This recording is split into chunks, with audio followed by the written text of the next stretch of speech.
Hello and welcome everybody to episode 22 of Collecting Justified, your most consistent toy talk live stream on YouTube every Saturday night at 8:45-ish, looking at the clock-ish, p.m. Eastern Standard Time here on the Just Justin Collects YouTube channel. You might also be watching this on Kenny's channel, Encounter Culture, and I believe he's on X as well.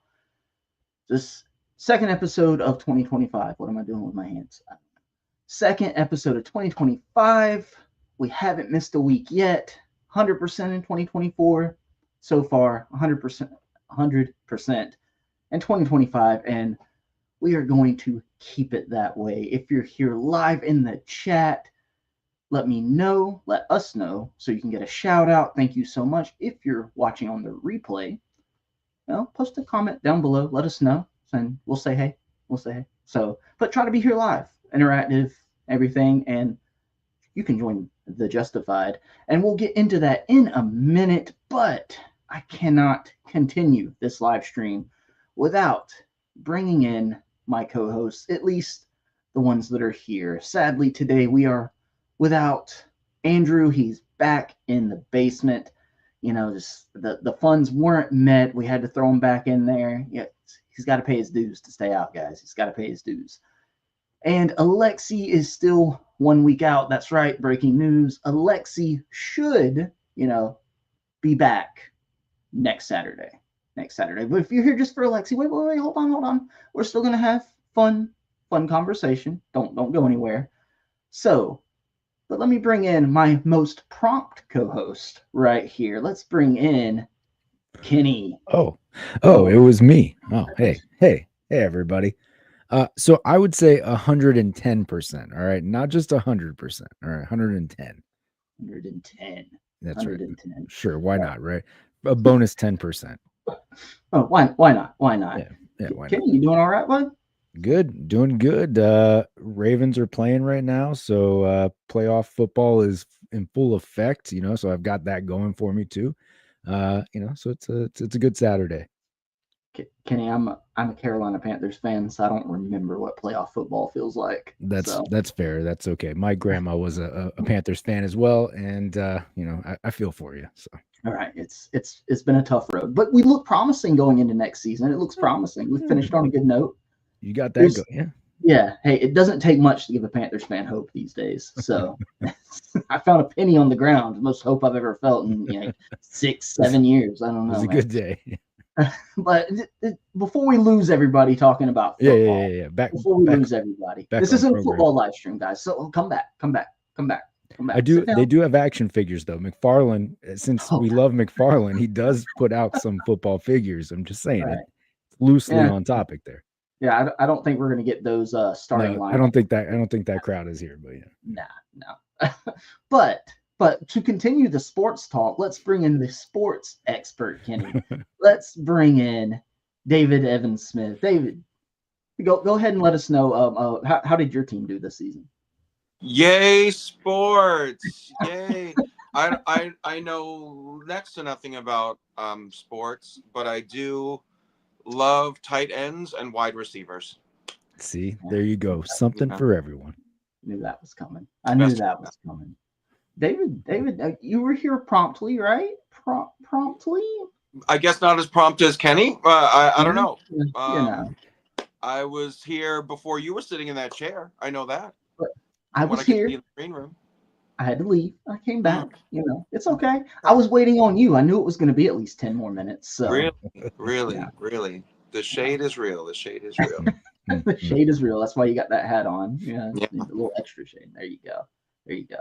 So, guys, it's just the three of us tonight. So, we're going to have some extra talking to do. So, I chose a talking heavy subject. I don't know if you noticed that. But before we get into that, what do we have to do? We have to do the bam housekeeping. Housekeeping. And yeah, so this is collecting justified. Which episode is this, David? 22. Jesus Oh Christ. man, that's Mm, crazy. How, mm. how many weeks in a row have we streamed, David? 22 solid weeks. Yeah. Wow. Yeah. Huh. If only I can't think of any other YouTuber that is batting 100%. For some They might talk species, about that's a full gestation period. So I'm just exactly. saying. Exactly. Why'd They, you have to they go might make it weird, say, Ken? they might say, well, I've done over like 200 or 300 episodes. Yeah, but what's that percentage wise? Because once you've missed one, you can't get that percentage of a percentage back. Can you say you're 100%? Can you, Dan? Can you? Ooh. Anyway, name drop. Sorry. But anyway, like I said, Andrew is not here. You can see he's alone in the basement right there. Alexi's not even down there with him anymore. Alexi dug a hole out with a spoon, fled the country, but he should be back. Authorities are returning him. He's being extradited back here next weekend. Fingers crossed. But guys, the free Andrew from the Basement Fund is open. Feel free. Any super chats, any gifted memberships are greatly appreciated. Just put it on the back credit card you see there on screen. No issues at all. Get Andrew out of that basement. His two friends back there aren't much for conversation these days. Okay, Yeah, those they're guys are not right. lame. Yeah, Just saying. right. So, speaking of supporting the channel, you can become a member of the Justified. And I meant to update this graphic. I've got a couple new things coming, but I guess now you'll have to wait to find out till next week. The things I'm adding, spoiler, are being added to the Justified MVP tier. MVP tier? Yeah, because we've got some more MVP members, and if you're showing me extra love, I gotta show you love. I show love to the Justified as well, but if you're going above and beyond for us as an MVP, I'm gonna make sure to go above and beyond for you. But we appreciate everybody here, whether you're a subscriber, a Justified member, or Justified MVP, but you our affection can be bought, right, guys? It can be bought. You know, I'm just saying. I'm just saying. But thank you for being here, nonetheless. And that leads me to this. Okay, so this list was going to be a lot longer, but gifted memberships do not auto renew. So if anybody whose membership ran out, you want to renew it by yourself, that's up to you. But this does make it a little easier on my poor parched throat as far as reading out these members, because this list was going to be very, very long after episode 21, which was the channel's birthday episode. So hold on, let me. There we go. So I did add Cuppy right here. Cuppy's here to stay, guys. He's here to stay, and as he should be. Cuppy might have something to do with a new little thing being added to the justified MVPs. Maybe if you're an MVP, you might receive your own custom-made Cuppy. Ooh. Maybe, and it might. Hold on. Does it have an action feature like Andrew's? It will. It also, so Andrew's will remain the first, master mold of Cuppy, if you will. Of course. And if you're familiar with like the 9-to-5 warrior size, I'm just saying maybe I've got some mini Cuppies, a little more shelf friendly. Going to be all handmade. Some action features on there, some weapons. So become an MVP member, and you might get your own custom-made Cuppy. If you want me to sign it, I'll sign it. I'll go ahead and lower that value even more. But just putting it out there.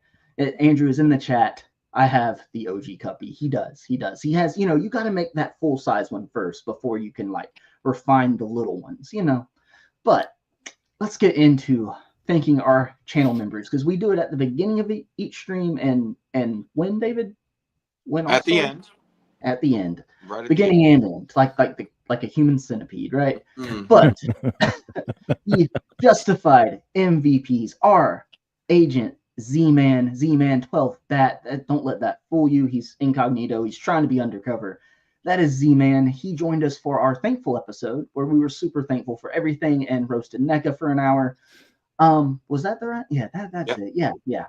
Mm-hmm. But Z-Man was also our first justified member, and he loves it so much he wanted to be an MVP. So thank you, Z-Man. Legion X Rick, thank you so much for being a justified MVP. He's been on the show twice. Count them twice. Maybe we'll shoot for X. We'll shoot for 10. Right, Rick? So, and also our number one fan, our number one supporter, Compulsive Collector. He loves us. He loves us so much he hates us. You know how that is. We're like family, right? Where's Andrew? I need a Fast and Furious reference. But thank you, Compulsive Collector. Also, John Morrissey.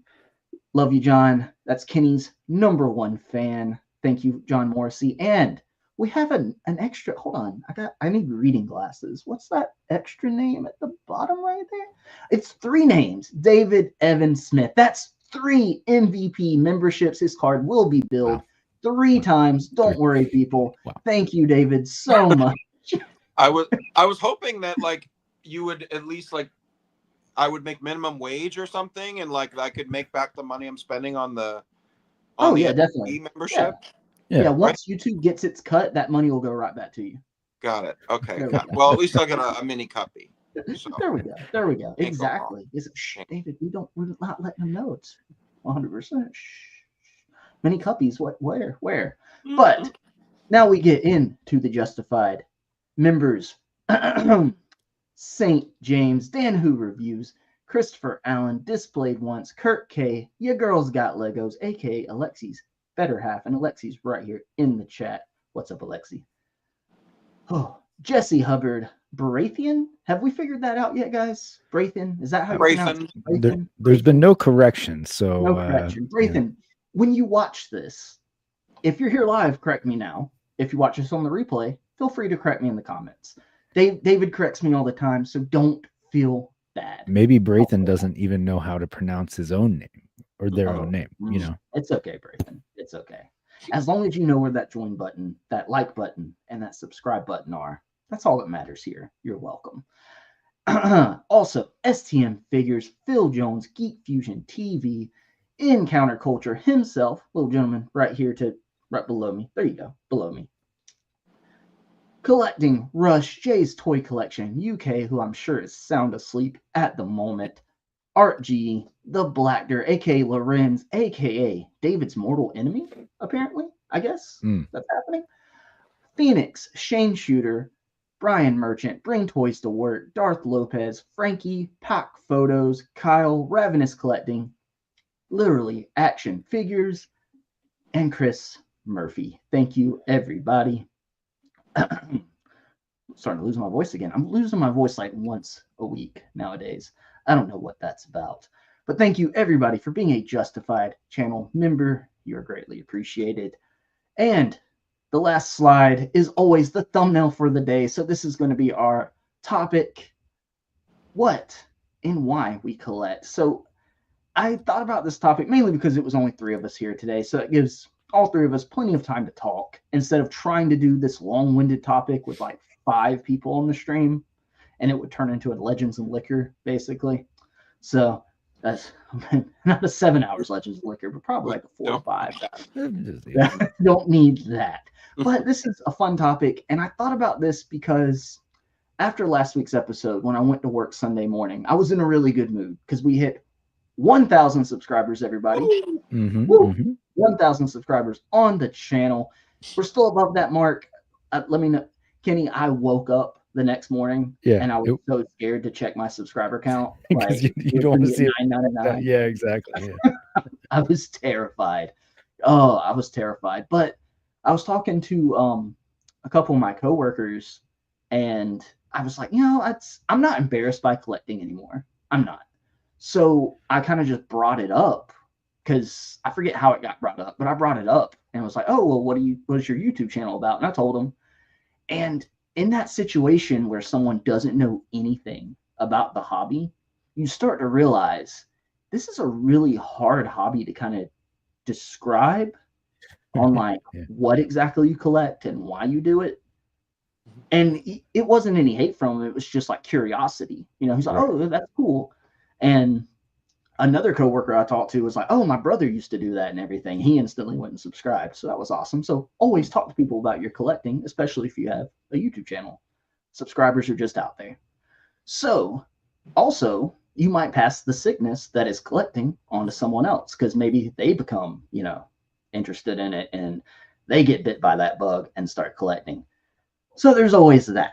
But that really, have you guys kind of run into that, like talking to like a non-collector, a normie, if you will, about the hobby, and they're like, oh, that's interesting, and you start trying to talk to them about it and you realize, wow, I might as well just be speaking Chinese right now. Of course. Yeah. Anytime. So like my friends, of course, they're well aware. And as you guys, I mean, you met Nick last week, you saw some of his collection in the background. He, yeah. But like, say Carolina has some friends over, right? And they come down into the collection room. It's trying to paint the picture and justify the collection. You're just talking. They don't care, right? They're like, oh, this probably, there you go. This probably just looks like a hoard to them, right? But it is organized, there is a method to the madness and everything. So yeah, I think those are the moments when you're like surrounded by your collection and you're passionate about it, but this person has no idea what's going on, and they're probably like, what the hell did I just walk into?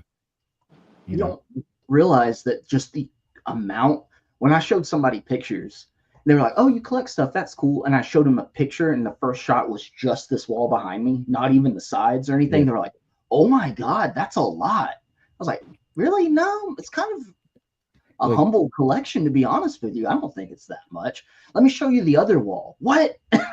There's more? Word. So I had that situation like literally this past week because I don't know if you can see behind me. I started putting up D Blake Makes Secret Santa gifts, which are the logos. So I have an Avengers one up there on the shelf behind. So like I put up Avengers and I put up X-Men, which is in the other room.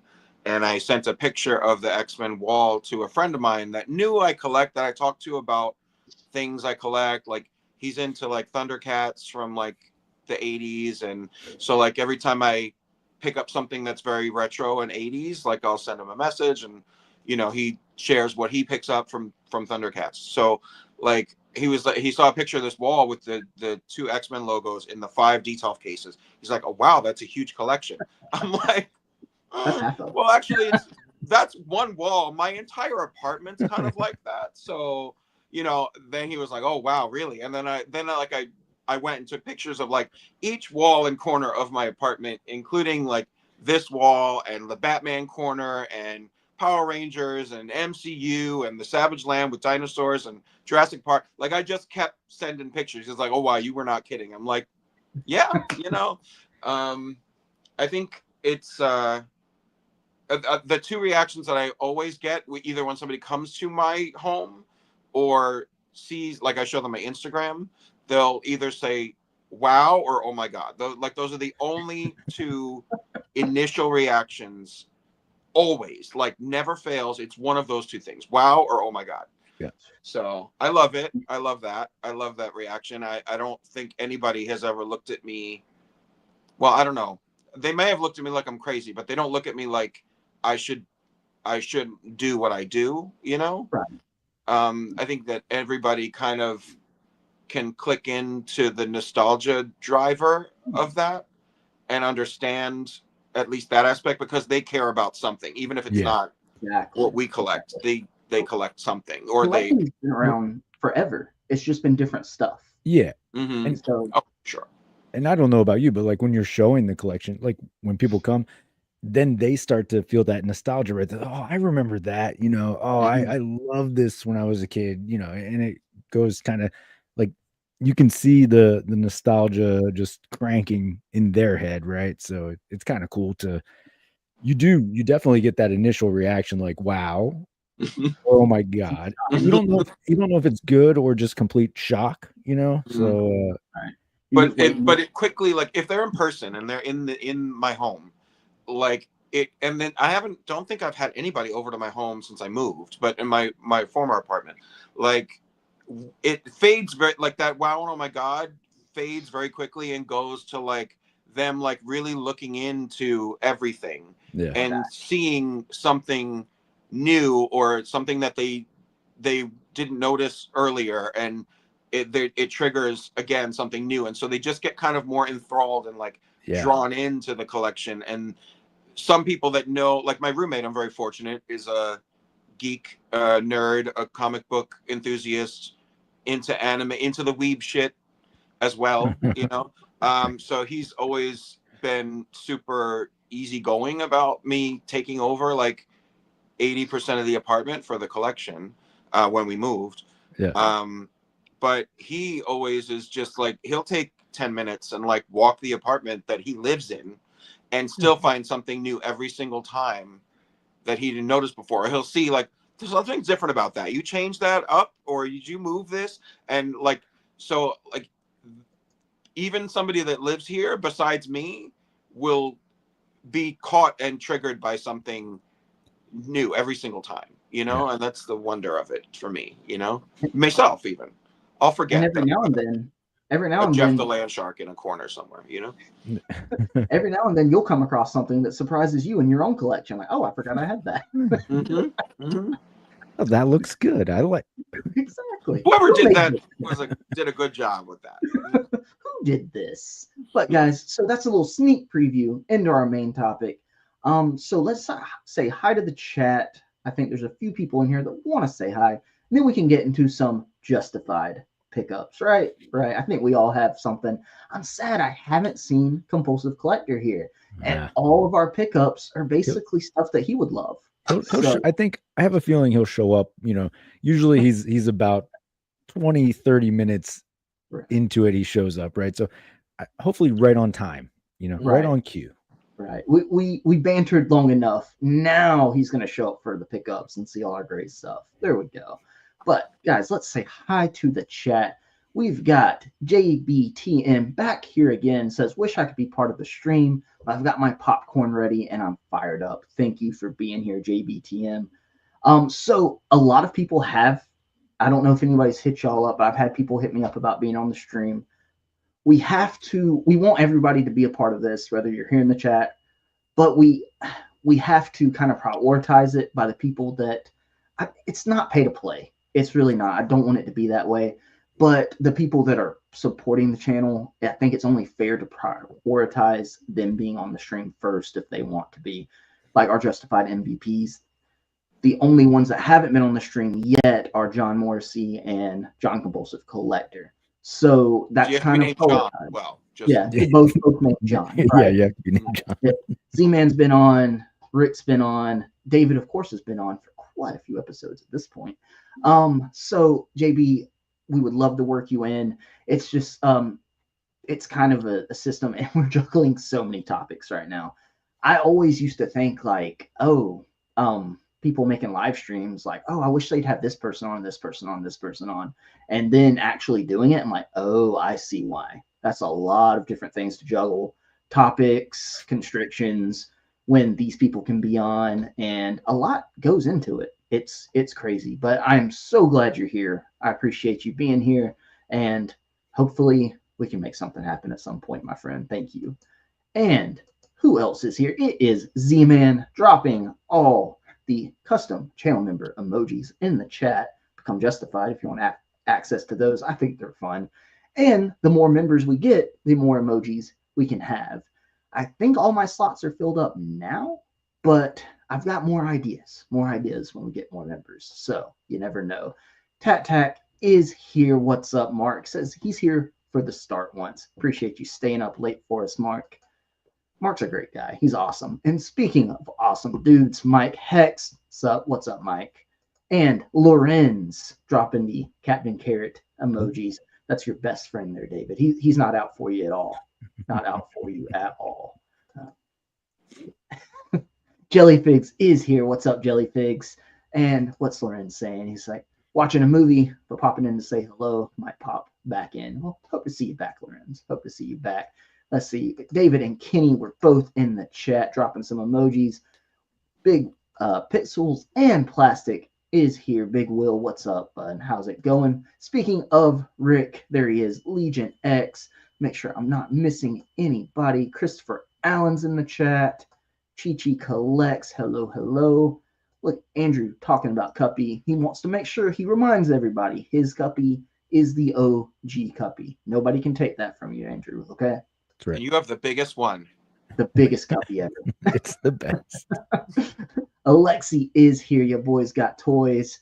And Chi Collect says, huge congratulations on 1K subs. Much deserved. Thank you so much. It's a trek. It's a trek. Anybody out there thinking about starting a YouTube channel? First of all, if you're thinking about starting it today, start it today.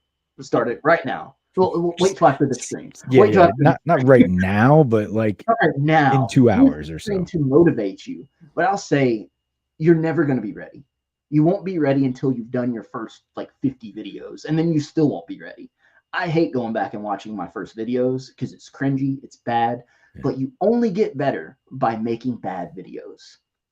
And just do it consistently, like streaming for 22 episodes, So just do it. If you're thinking about doing it, do it. If I can be your inspiration, do it. I had other YouTubers tell me to just, what guys? Do it. Do it. Do it. Make bad videos. Yeah. Make bad videos. Bad right? videos. Exactly. You heard it here first. Art G is here. Speaking of consistent, Art G, I swear, does like 10 videos a week. That's exaggeration, but Art G is on it.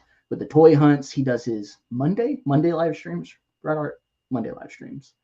And Alexi talking about collecting says 43% of toy purchases in the US were by adults for themselves last year. Yep. I think it's not as niche of a hobby as we think. Just to the volume we do, it might be. But other people collect. They do pick up action figures or things they're nostalgic for, whether it be Marvel, DC, weeb shit. Right, David? Weeb shit. Right. So let's see. Who else? Legion X says, You're almost there. my toy wall is background to my work, team meetings. My boss is a comic geek, though, and awesome freak out scene the first time. Well, that's awesome. Oh, that's cool. Yeah. Yeah. There's a dude at work who's an older guy, probably around David's age. And he Gotta and get it. Gotta he get it there. he found my channel and was talking to me about how like he used to collect like old school McFarlane stuff and kind of regrets selling off his whole collection. Yeah. So Uh-oh. and Tac Tac, well, it's less a case staying up, more of a case of waking up. Well, we appreciate you, Mark. And wait, hold on. Who is this? Who is the What? uh-oh. Oh, special guest appearance. International here. Oh, Yo, can you guys hear me? Yeah. man. Yes. Am I Almost am didn't I recognize speaking you. English? I don't I'm think not so. I have the sure. translator on. I've been speaking a different Asian language for 3 weeks now, but I have the translator on, so you guys should be able to. Yeah, it's Ni coming a hao little ma? fuzzy. No? Oh, sorry. Yeah. Yeah. That's it. Here we go. My Lexi, what's up, man? my headphones aren't connecting. They're still on internet over here. Oh, there Oh, you go. I think they I connected. think it flipped over. Are you? Can you? Okay, I can hear you guys now. There we go. There we go. Woo! Oh, man. Welcome. It's What been I up? know it's been 5 so weeks? long. We're so ready to go home. We just want to go home. Where are you right now? I just wanted to. We're in Singapore. We're in Singapore. We Wow. did. Nice. We are you. You have a shirt on? Yeah. So there's my better half over there. Congratulations. Yes, They said congratulations. congratulations. Your girl's got Legos and she's got bad decisions. We're in Singapore now. We're packing up our last hotel room, and then we head to the airport later this evening. It's 10 a.m. on Sunday here in Singapore, and then yep. Oh, we can't hear that. Actually, oh, good. Probably for the best. Probably. Probably for the best. Yeah. They said they can't hear you, and that's probably for the best. She said we're packing up, but we still have to stop in Japan. We have a 13-hour layover in Japan, where I'm going Yeah. on a Mathex hunting spree, As and you then should, as you should, yeah. and they want to go to like Tokyo Disney and stuff, that boring Wow. shit. Yeah. And then yeah, I reached out to David Displays, but he said I didn't have enough subscribers to actually meet up with him. So You can tell it you're is part what of it is. a 1K YouTube channel now. I know. It's, That's Yeah. what I said. This is That's what I this is said. a legitimate operation now. Yeah. I said I even tried to use David Evan Smith's numbers, and I was like, I have over 2,700 action figures in my collection, and he was like, but how many have you sold? And I was like, yeah, Oh. shit. I'm kidding. I love David Displays. I love all the Japanese YouTube channels, and I love Amanda really likes David Displays for some reason. We also saw the Waterworld show at Universal here in Singapore, and as I understand it, David used to be one of the actors in the Waterworld show, which is that's pretty cool. badass. Yeah, Cool. so I actually dropped in specifically so I could tell a short story and show a couple pickups, and these Ooh. are actually Marvel Cool. Legends pickups. And the short story is I was drunk here in Singapore, and I realized that there was a Toys R Us in walking distance to us. And actually, Singapore is a very small country, so everything is kind of in walking distance. You can go from one end of the country to the other on public transportation in about an hour and a half. And I don't think any country can That's boast that record. yeah. Certainly not Brazil, and certainly No. not the US for sure. Yeah. I don't think anyone in the UK wants to go from one end of the country to the other, but maybe you could do that, if you had the public transportation. So there's a Toys R Us down the road. It's in a mall. There are a lot of crazy things here. One of those crazy things is that malls are still thriving. Like all the stores are packed, all of the spaces for stores are occupied. There's people walking around, like everyone's it looks like everyone's having a good time. And then the Toys R Us was like fully stocked. It was like again, I was drunk, so I was like, it was like walking into a KB Yeah. Toys in fucking 1995. Like all of the shelves were stocked, and the space that Toys R Us occupied was actually like double KB Toys. So it was like two KB Toy spaces, like squished together, and then everything was stocked. They had SHF figures, they had a bunch of Hasbro stuff. They had stuff that I'd never heard of. They had Lego. It was really cool. And again, I was drunk. So uh right in front, they had a section for the new Marvel Legends releases. So we're talking the Blackheart wave. And in the US, the Marvel Legends are up to about 24.99 now retail. Do you want to take a guess at how much a Marvel Legend is here in Singapore? And this is just Singapore dollars, which is not much more than US dollars, but the price is significantly increased. So take a guess at how much one Marvel Legend is here. 37. 45. $40.99 for one Marvel Legend. Whoosh. Yeah, Man. yeah, $40.99. So Now, go ahead. no, I was just gonna ask. I guess the currency doesn't work in your favor because, like, when I'm in Brazil, right, like it works in my favor.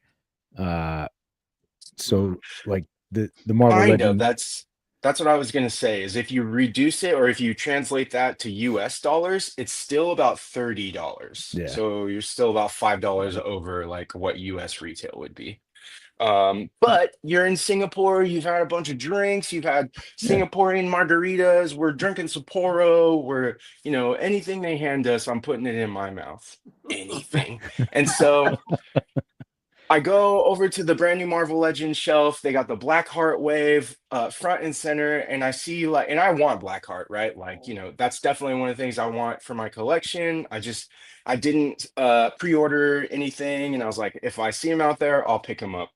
So I see Lilith, I see Dracula, I see who else is in the wave? I see Bloodstorm. I see like at least three right off the bat. And I was like, oh my God, this is it. Here it is. And so Amanda's helping me. We're moving the shelves. They also have the previous wave, which was like the Into the Spider-Verse wave 2 with yeah.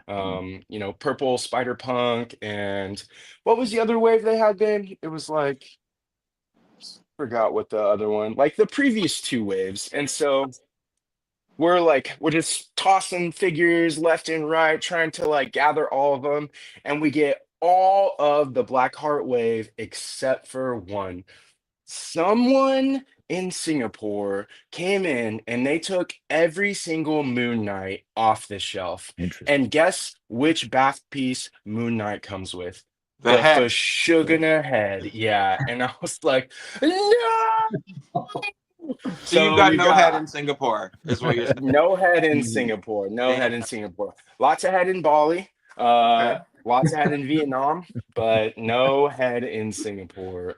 And I was again, I've been drinking, so I was like up here, and as soon as we realized that Moon Knight wasn't there, I just absolutely crashed. Ruined. I didn't even want. I was like, I don't even want any of it. Like, what am I gonna do with? What am I gonna do with Blackheart and doesn't even have a head on him? So especially like for $40.99 Singapore, like that's crazy to get the whole wave, but not get the complete wave. So I didn't do it. I passed on. I did pick up a couple of them. I walked up to the cashier. First, I even checked. I was like, please tell me you guys have Moon Knight in the back. Can you please check for me, pretty please? And it was like some like 16-year-old girl, and she was like, yeah, back up, please. Because you were So asking to get head in the back? Is that what?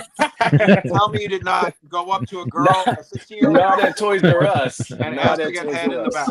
No, Wow. no, not at Toys R Us. Oh no. Oh no. International incident. I was like, show me your moon. Show me. But she's not much of a moon either, Singapore. So she goes in the back and like comes out and tries to look, and they did not have it. No Moon Knight. At first, I was like, did you even check? I don't even think you looked, but I'm not going to be that person. And so I just took her word for it, and then I went back. So the two that I did end up getting was Helverine or Weapon Has of no built a big Vengeance. part. No Build-A-Figure part. I was like, fuck no, I'm not helping Blackheart out. I'm getting the one that doesn't have a Build-A-Figure piece. Good call. But then also, the other retro card that recently came out that I didn't pick up because if I recall in the US, this is the Walmart Right. exclusive. Yeah. Yeah, and like I don't play Walmart, so I didn't pre-order this. I'd never been in a Walmart since security tried to bust me for looking at action figures, which is like a story for later.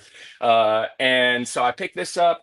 I picked up Weapon of Vengeance, and I just walked up to the counter, like shoulders fully forward. Like they were like, "Do you want a bag?" And I was like, "What does it matter? What does it matter anyway?" And so I got my two pickups for Singapore. I'm headed to Japan after this. I'm coming back with a bunch of Mafex figures, but I just wanted to get on and show you guys that I'm keeping the culture alive out here for 40. Oh, Justified. We also Yeah. have, although you haven't been on, Alexi, but technology, Alexi. Look, boom, right there on the. Wow. Yeah. Oh, it'll keep going. It'll keep going. I'm blown away. But apparently, Nice, it can't be nice. transparent with sound. So I don't know. Apparently, That's okay. technology. We have to make That's our okay. own sounds. yeah, That's- we have to make just- our sounds for that. Yeah. Yeah, David does a great stamp sound. Hold on. Nice. Perfect. I feel That's like I'm really there. He uses that sound for other stuff. Wait, too. do it again. Do it again. Do it again. Hold on. Okay.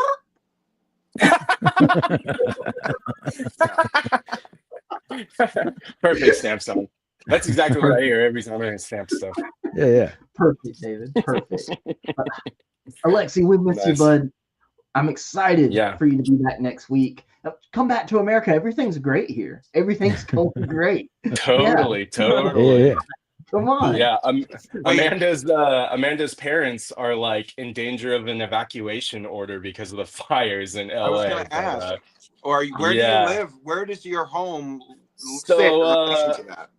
her parents live in Torrance, which is about 5 miles inland from Hermosa Beach, and that's on the southern side of Los Angeles proper. So the fires are on the northwest along the coast and on the northeast. And at last I recall, they actually met and are now codependent fires, and they're moving south. But they're on the south side of LA proper, so hopefully the fire can be contained, or at least they'll start doing preparation so that it doesn't move past. It is also moving further north into the San Fernando Valley, and I do have friends and family that are in the San Fernando Valley, but they have not gotten the evacuation order yet. So things are going great in California, guys. Yeah. Yeah, I did see that, David, your parents are okay down in Yeah. SD. There's no, because I think there was another small fire down south or further south.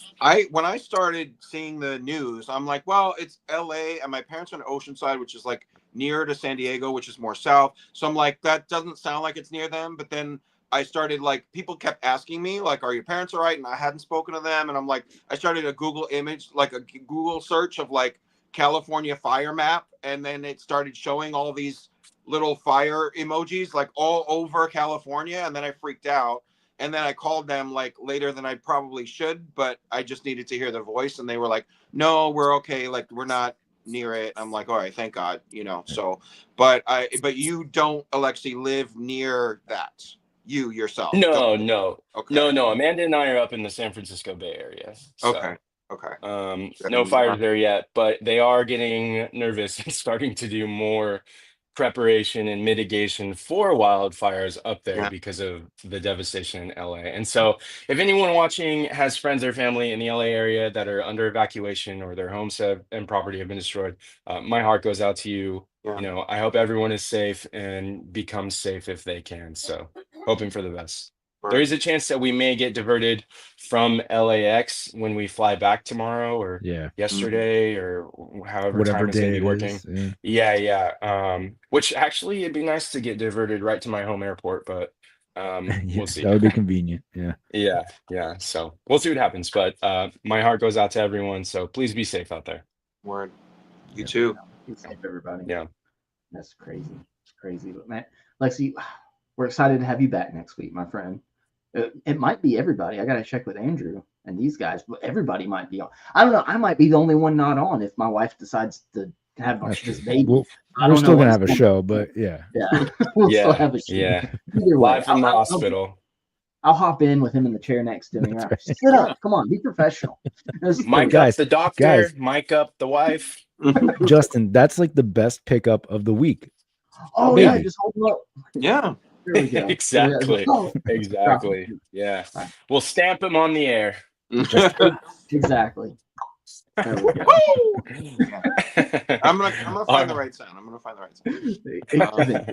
You have to bring your All right, broken ring y'all. light to the hospital too, I guess. Yeah. Yeah, I Yeah, guess there so. you go.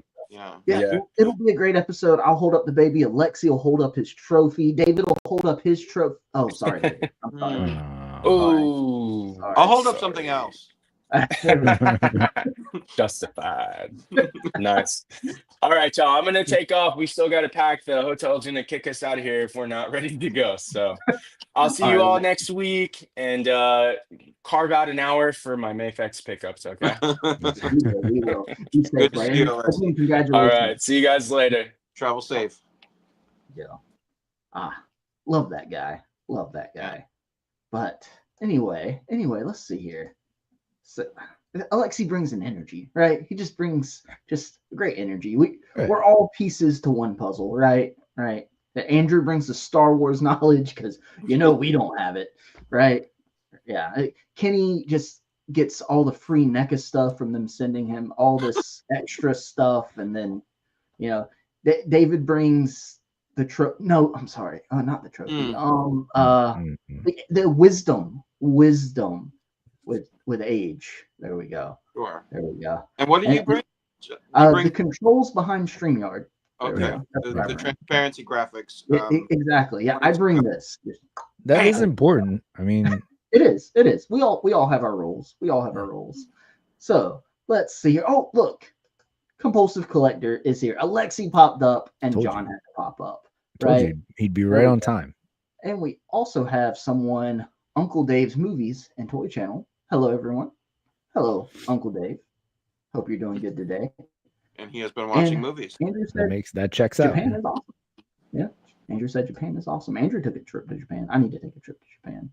But I think I'd buy way too many toys. Be like Alexi. Just coming back with way too much stuff. But speaking of having way too much stuff, let's get into our pickups. Who wants to go first? Let's see here. Kenny's already up there. Bam.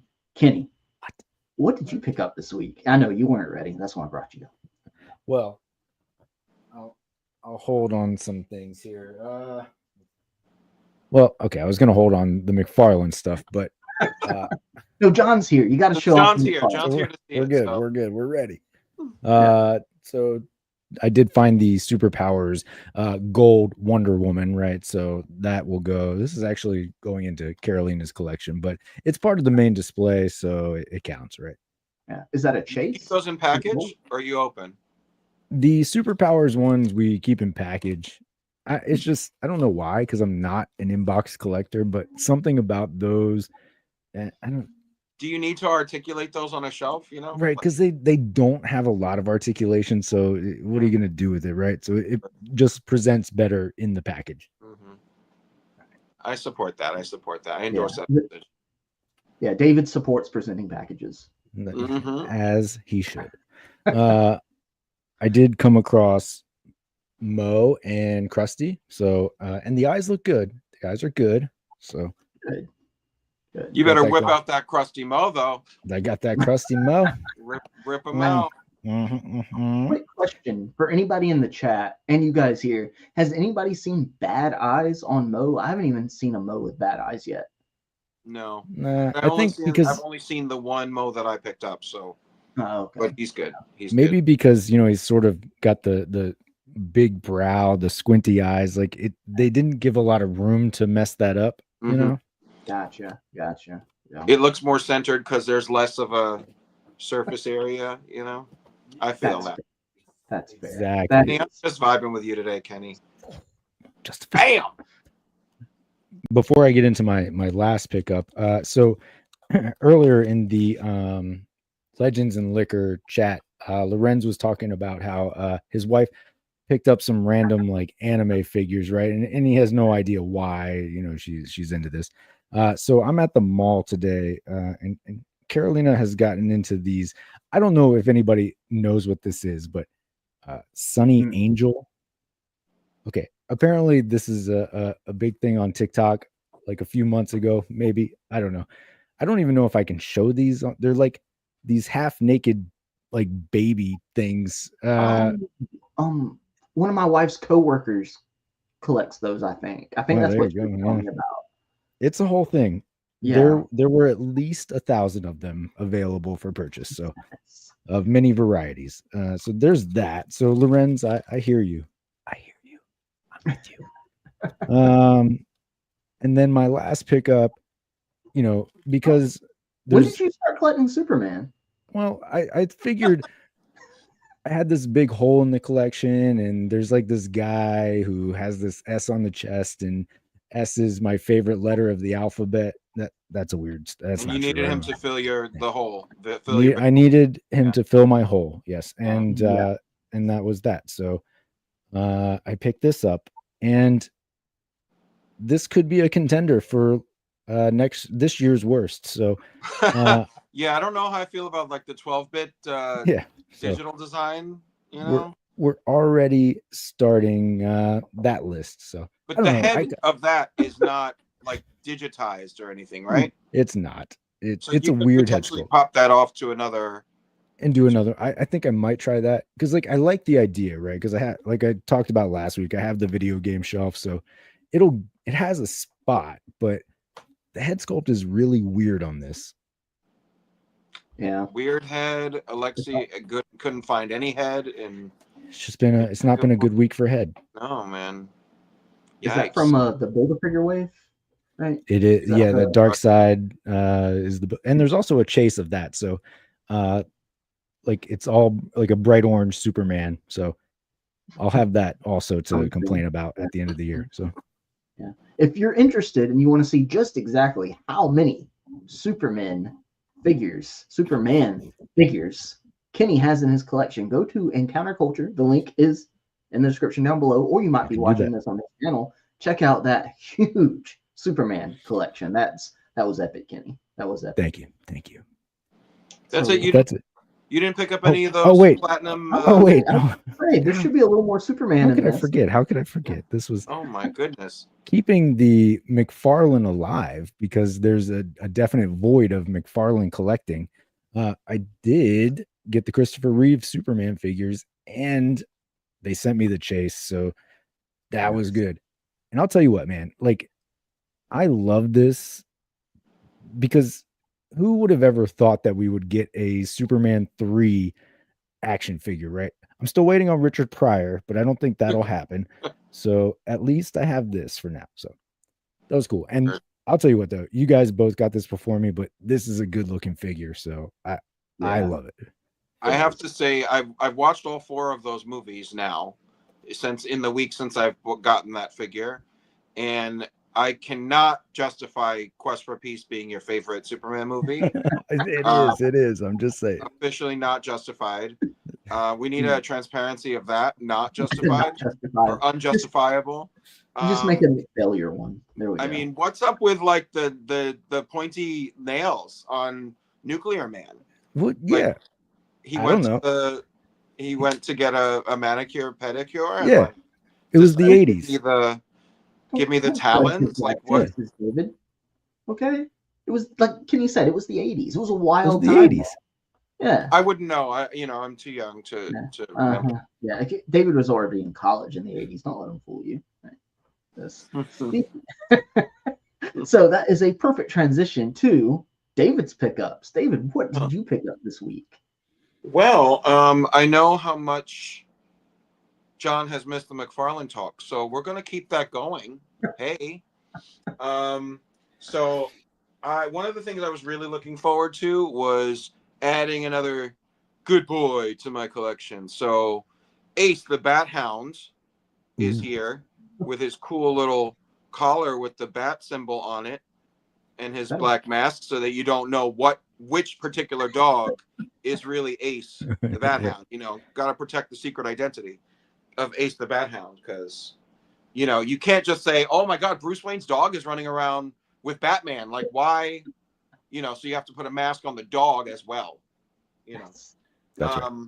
but comes with this very classic Silver Age Batman, which is really awesome. I really like. I don't know if you can tell on this, but there's like this cell shading, but like line detail on the top of his cowl. Yeah. For the fade. It's really it's very well done in person. So so I was very excited to pick this up. I feel like this is the one in the meme of him like slapping Robin. Yeah.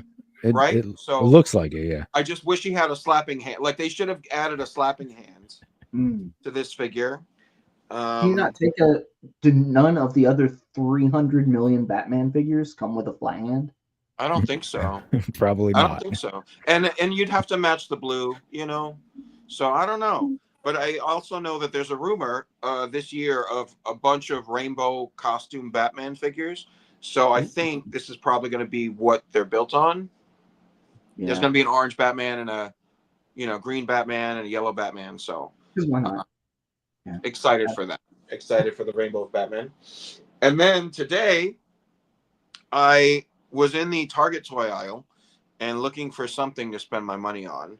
And a new McFarlane multiverse figure was in the aisle that I hadn't seen before. And it looked really good, but I had to Google search it to like find out if he was like connected enough in the DC universe to like really be worth the purchase.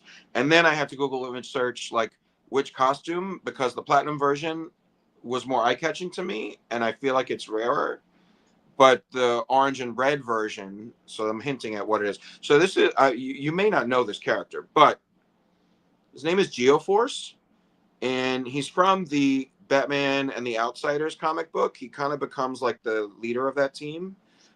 This head is crazy, but he comes with 3 face plates, so you can do like a normal head and a smiling head.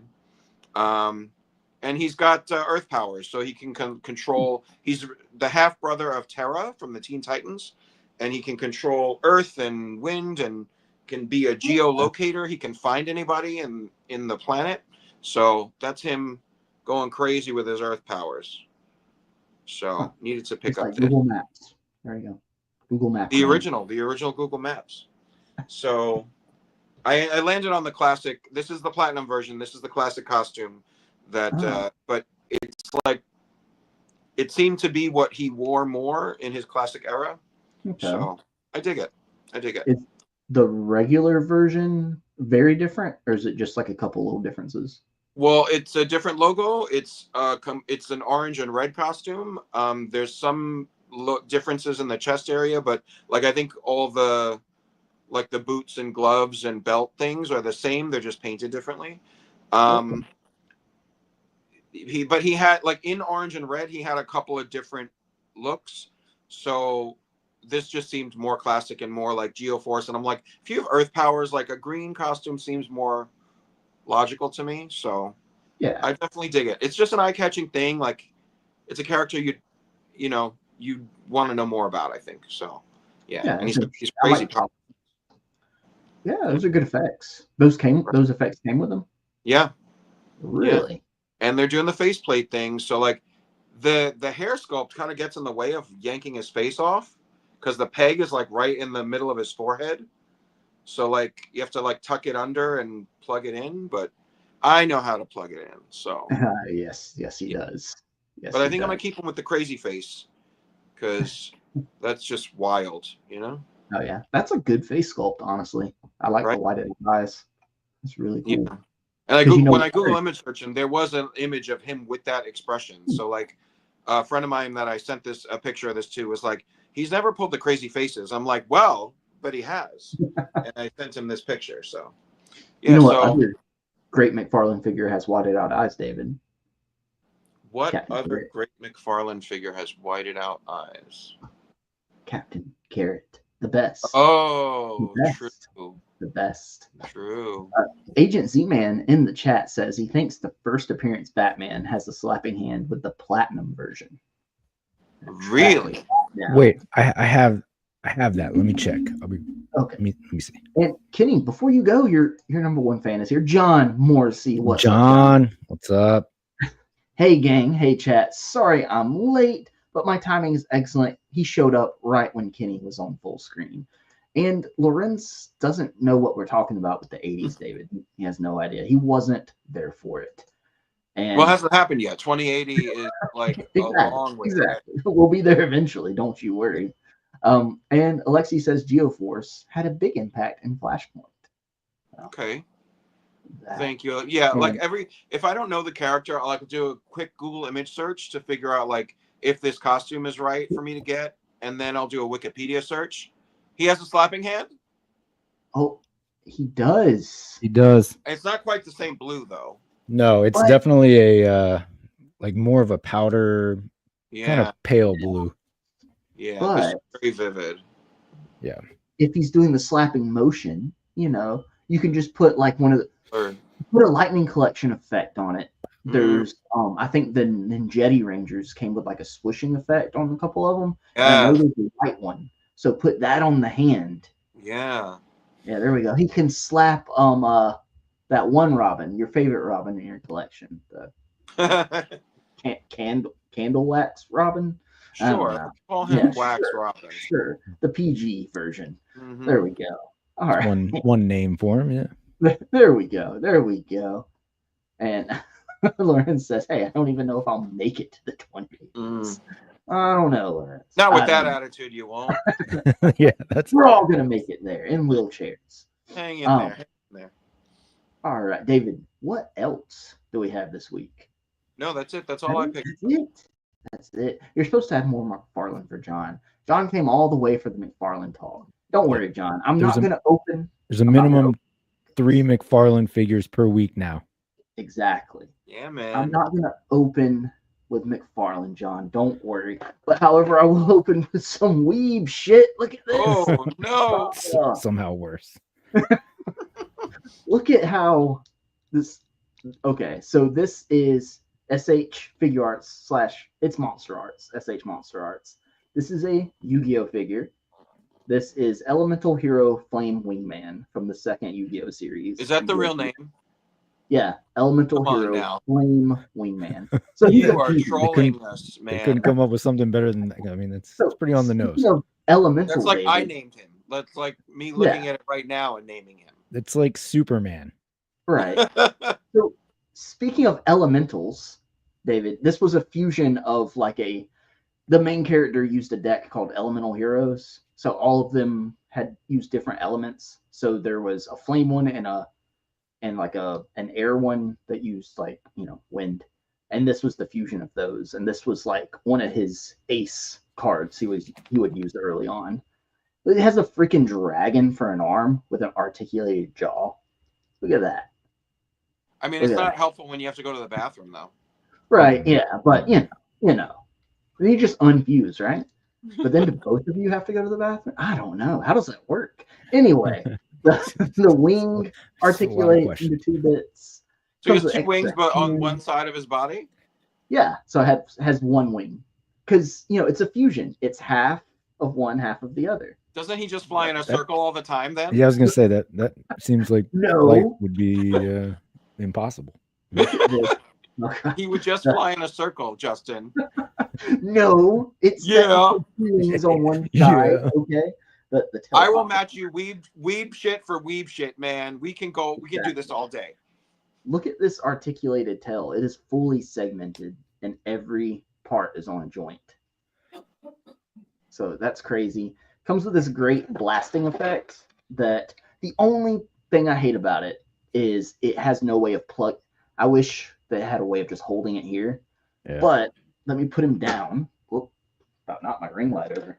Oh. Comes with this complicated stand. Okay. There's a lot going on That's there. not obtrusive There's a at all. lot going on. So you have one. See, it just fell Okay, apart. now you have Look. 2. Okay. God. So This is how you play with your toys, Justin. You're a mess. Exactly. David, you'll appreciate this part. Cradles the crotch, right? Oh, good. We need that.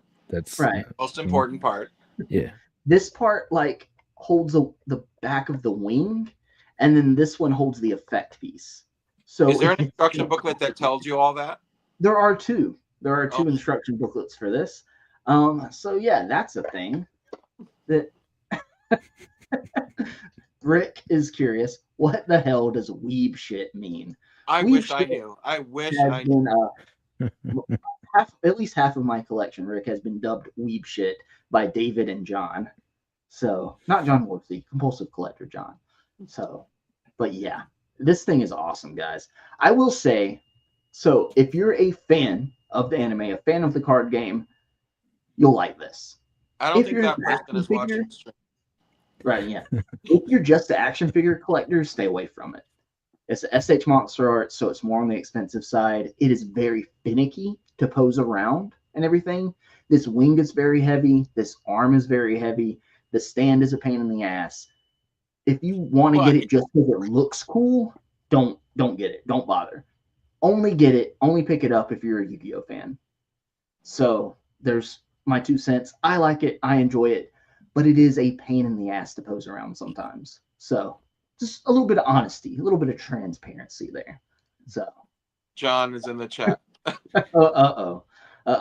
Says, I keep hearing my name while I'm another window editing video. I assume you're talking about McFarlane and weep shit. Yes, John. Yes, talking about weep shit right here. Look. Weep shit. Look at this weeb shit, John. Look at it. Look at it, John. Look at it. So yeah, very finicky stand. Don't worry, John. Enough of the weeb shit. Now we're going to talk about McFarlane. McFarlane. This is a great figure. This is Christopher Reeve Superman. I only have the platinum right now. I have a regular version on the way, courtesy of Kenny and Counterculture himself. Oh. A lot of Continuing, Superman filling a lot of holes right now. exactly. This is a great cape, man. Like strong wires. Mm-hmm. I'll tell you what. Ass is for maybe another wire along the bottom, but it's not. When the sides are as strong as this, it's not needed. It's fine. Yeah. It's not needed. The red eyes, right there. Yeah. And full disclosure, I wouldn't have tracked this guy down.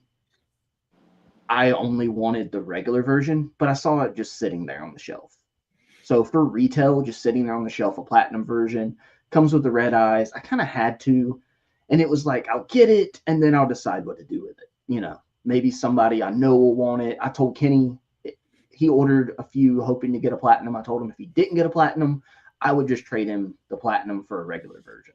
So and I like it, and it's going to look awesome on the shelf. I just love that head with the red eyes, man. Love head. We love head. So the question for Kenny, because you have both of these figures, right? Yeah. So, and you are the Superman expert, and so they each come with 2 heads. Right. The angrier one on the standard version really goes with the darker version. Absolutely. Right? Yeah. And then the standard one, standard nice head on the standard figure works. Yes. But the red-eyed version on the darker one is really a standard head because the curl is more pristine, right? Yeah, I mean, it can go for either, but for me, I mean, it's the heat vision, right? And but the other one that's on the figure in package on the darker version was that different from the angry head from the regular? So the main head on the platinum version is the alternate head for the regular version, right? So okay, but they're the same. Yeah, they're the same. Okay. So they really, instead of the alternate head with the regular version, that's like the head that comes on the platinum and package, they should have done a smirking head instead. That's exactly what I said in my video. It's like they really missed the mark and not because when I picture Christopher Reeve Superman, I mean the dude had a great smile, right? And as Superman, like you recall those moments in the movies when he just had that smirk on his face, and it's so iconic. It just would have been, for me, it would have been just so awesome to have that version in action figure form at this level. I mean, yeah, if you want to get the Hot Toys, or I think even the Mezco might have, well, it probably does because Mezco gives you like 10 heads, but yeah, it just felt like a missed opportunity for that. Yeah.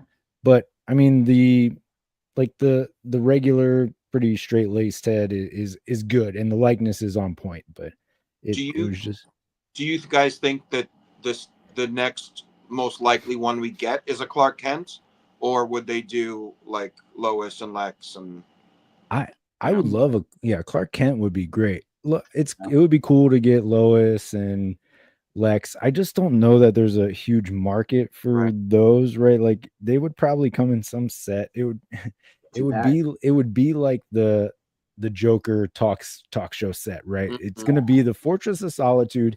It'll come with Lex Luthor, Lois Lane, and a Superman. Slightly, it'll have the Superman with the smirk, right? And it'll cost $350, and then we'll complain about that at the end of the year.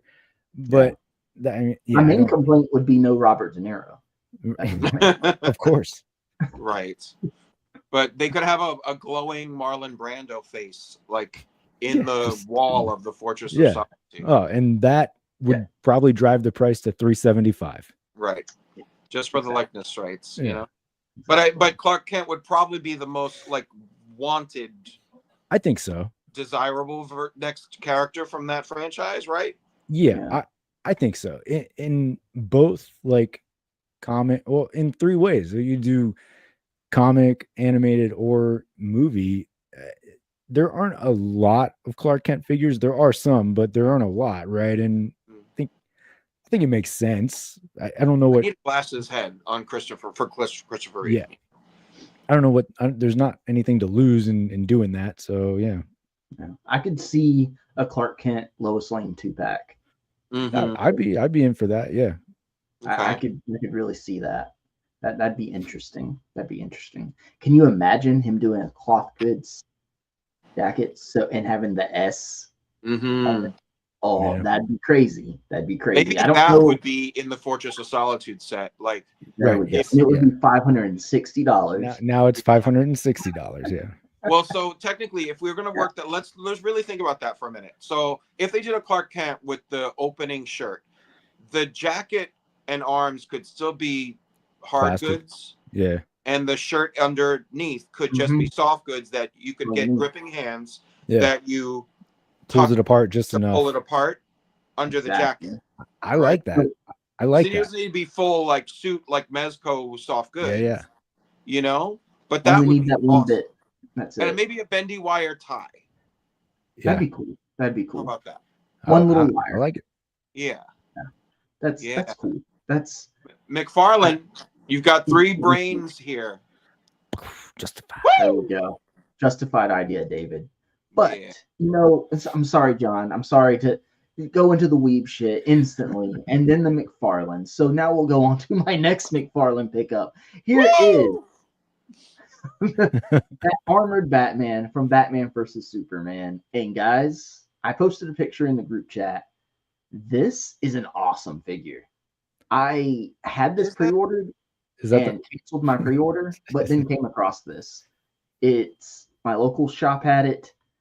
Bendy wire cape again, and it's this kind of look does the McFarlane articulation well, because it doesn't need much because he's in a giant suit of armor. That's fair. The eyes are awesome with that paint in there. Looks like they're glowing. It's cool, man. I also saw the platinum version and I didn't like it. It's got that green shade. Yeah. I don't like the green paint, man. I also found that platinum. Still no false god, but it's the fourth platinum I saw today. Never find. Maybe I got the only false god figure that was released. I think you did. Yeah. Maybe they pulled it from the shelves. Actually. Oh no, my local shop had one of those too. Oh, damn, Kenny. Yeah. Sorry, I don't know if it's still there. I can check for you, Kenny. I don't know if it's still there. But this is awesome, man. It's awesome. He's got these big feet, but he doesn't like to stand up too well. Yeah. And he did take the time. Dude, he's got the spikes on the bottom of the boot. That's cool, right? But this is an awesome figure. It makes me now really. I'm hoping for the Wired Cape re-release, like single pack re-release of the Henry Cavill Superman, because he's in the 2-pack with Doomsday. Yeah. Who the hell And wants that? No, I can't bring myself to buy it. Like, I No. want a Superman now. I 'cause haven't got the even False bought God figure, Yeah. but Yeah. I can't buy the Doomsday they're pack. going to re-release him single pack. They have to. They're just going to wait for that 2-pack to hopefully sell for them, or that 2-pack will hit clearance. Hopefully, But they maybe. didn't give us in this Batman versus Superman revisitation. We didn't get a standard Superman or a standard Batman. Yeah, They just gave us armored and the Nightmare trench coat figure, and I don't want that either. I don't care about that one. Honestly. You know, you got me with False God, or you got me with Wonder Woman, like, but I would want Superman, a normal Superman and Batman, to go with this upgraded version. Yeah. This makes me want that Superman so bad though. The sculpting on this and the little damage, the damage and everything, it's great. I wish that this one still came with like the Kryptonite spear that the platinum version comes with, because he still comes with the hand to hold the spear, but no spear. So the spear's not packed in with him at all? Oh yeah, I guess only with the platinum. Only with the platinum, which is weird. That is weird. Well, the spear is in the 2-pack. The 2-pack too, isn't it? Yeah, the spear's in. Huh. Okay. So, I don't want to buy the 2-pack. I know. Who wants that? That Doomsday looks awful. Anybody in the chat want to buy a Doomsday from Justin? Exactly. Anybody in the chat? Let's try to justify that purchase. But I do have one more. And relax, John. It's not Weep Shit or McFarlane. It is. Anybody know what this is? Right here. Is that Mayfex? Is it CT Toys? This is the CT Toys Tiger Stripe Wolverine. Guys, this is legit. This is good. Look at tight joints. Look, it only is that much. Look at that. Tight. Look at that. Okay. The joints are good. These claws are good. It's basically the exact same size as the 97 Wolverine. I like this more, to be honest with you. It's like the proportions look a little better to me. Next to all that, I like the longer claws. It comes with, the grimacing head, like this stoic head, the grimacing head, and the unmasked head with the mask you can put around the shoulders. He comes with, the hands with the claws. He comes with relaxed hands and fisted hands. Well, I think one hand is relaxed, the other hand can hold like the picture frame that I think came with what did that come with? The VHS version? Yeah. Throw it on there. So you can probably get them to hold the picture. I like it, man. Who can pass up a Mayfex clone Wolverine for as cheap as you can get them off AliExpress?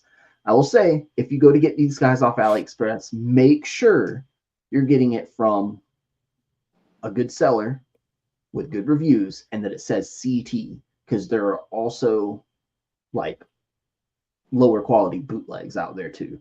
Make sure you're getting the CT version. Bootlegs of the bootleg? That's crazy. yeah, exactly. Wow. Exactly. But man, this is legit. CT Toys this is my second CT Toys I have. I've got the black suit Tobey Maguire Spider-Man 3 Spider-Man. And Kenny, I think you got the brown suit Wolverine. Yeah, I got the brown suit. Any complaints about that one? Not really.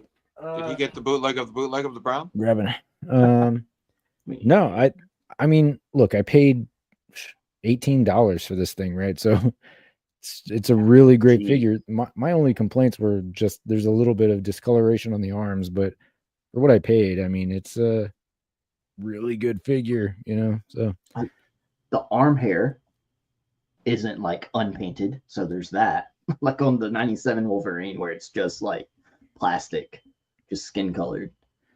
And I have the Mayfex Tiger Stripe. I was trying to see if I could reach it because I want to see. I mean, it's going to be the same, but I want to see. Yeah. I really want to see how those compare in person. I wonder. First of all, I wonder what's on CT Toys docket next. I wonder what dictates that and what they can and can't get away with. Yeah, pretty sure. Whatever mold they're just going to go with whatever they can go with. Yeah, whatever they can get their hands on. Because imagine they just keep going down the X-Men roster, and just like we can get a like Storm. $15 Storm, like a $15 Magneto, Right. dude. Gambit. That would be that'd be awesome. Because the Gambit is really nice, right? What would a bootleg Magneto cape be like, though? I'd be curious. It'd probably be good. I mean, they've done everything else good. So, have they done like soft goods like that with bendy wire, like incorporated? I don't know. Maybe it'll be some crazy like paper, paper thin fabric. Yeah, you never know. I mean, the Magneto looks great, so like that would be something I might even pull the trigger on for like an $18 Magneto ripoff of a Mafex figure, but. Exactly. See, Chi Collect says, hope they make a CT Toys Magneto. Yeah, that'd be amazing. That'd be amazing. Alexi says he sold his brown suit Mafex for $240. The middle of the aftermarket scale. He was stoked to get the CT brown suit for Secret Santa. Oh man, yeah. Guys, CT Toys, legit. I'm batting 100% on them, right? I'm batting 100% on the two I have. There you go. So I did have to bend. My claws were kind of like, not spread out. They were kind of, pushed in together. I just gently kind of bent them out, gently.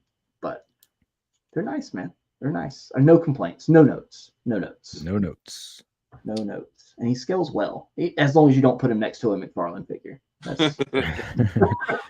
I guess he probably would scale well still, right? Because I mean, Wolverine's short, so right, yeah, and Christopher Reeve was pretty tall, so in reality, that might be kind of close. I don't know. Yeah.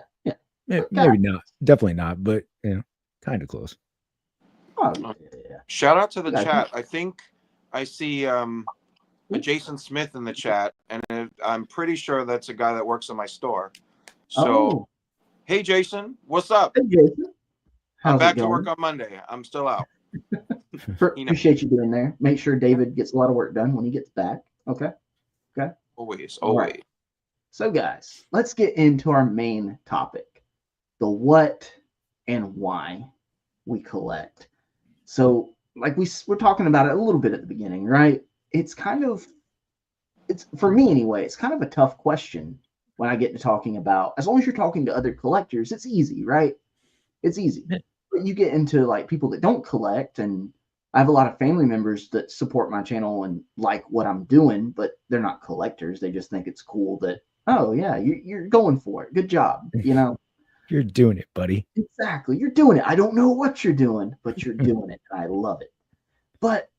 And I even find myself, like, if I'm in the local toy shop and another collector's in there and they see me in there, they strike up a conversation. They're like, oh, what do you collect?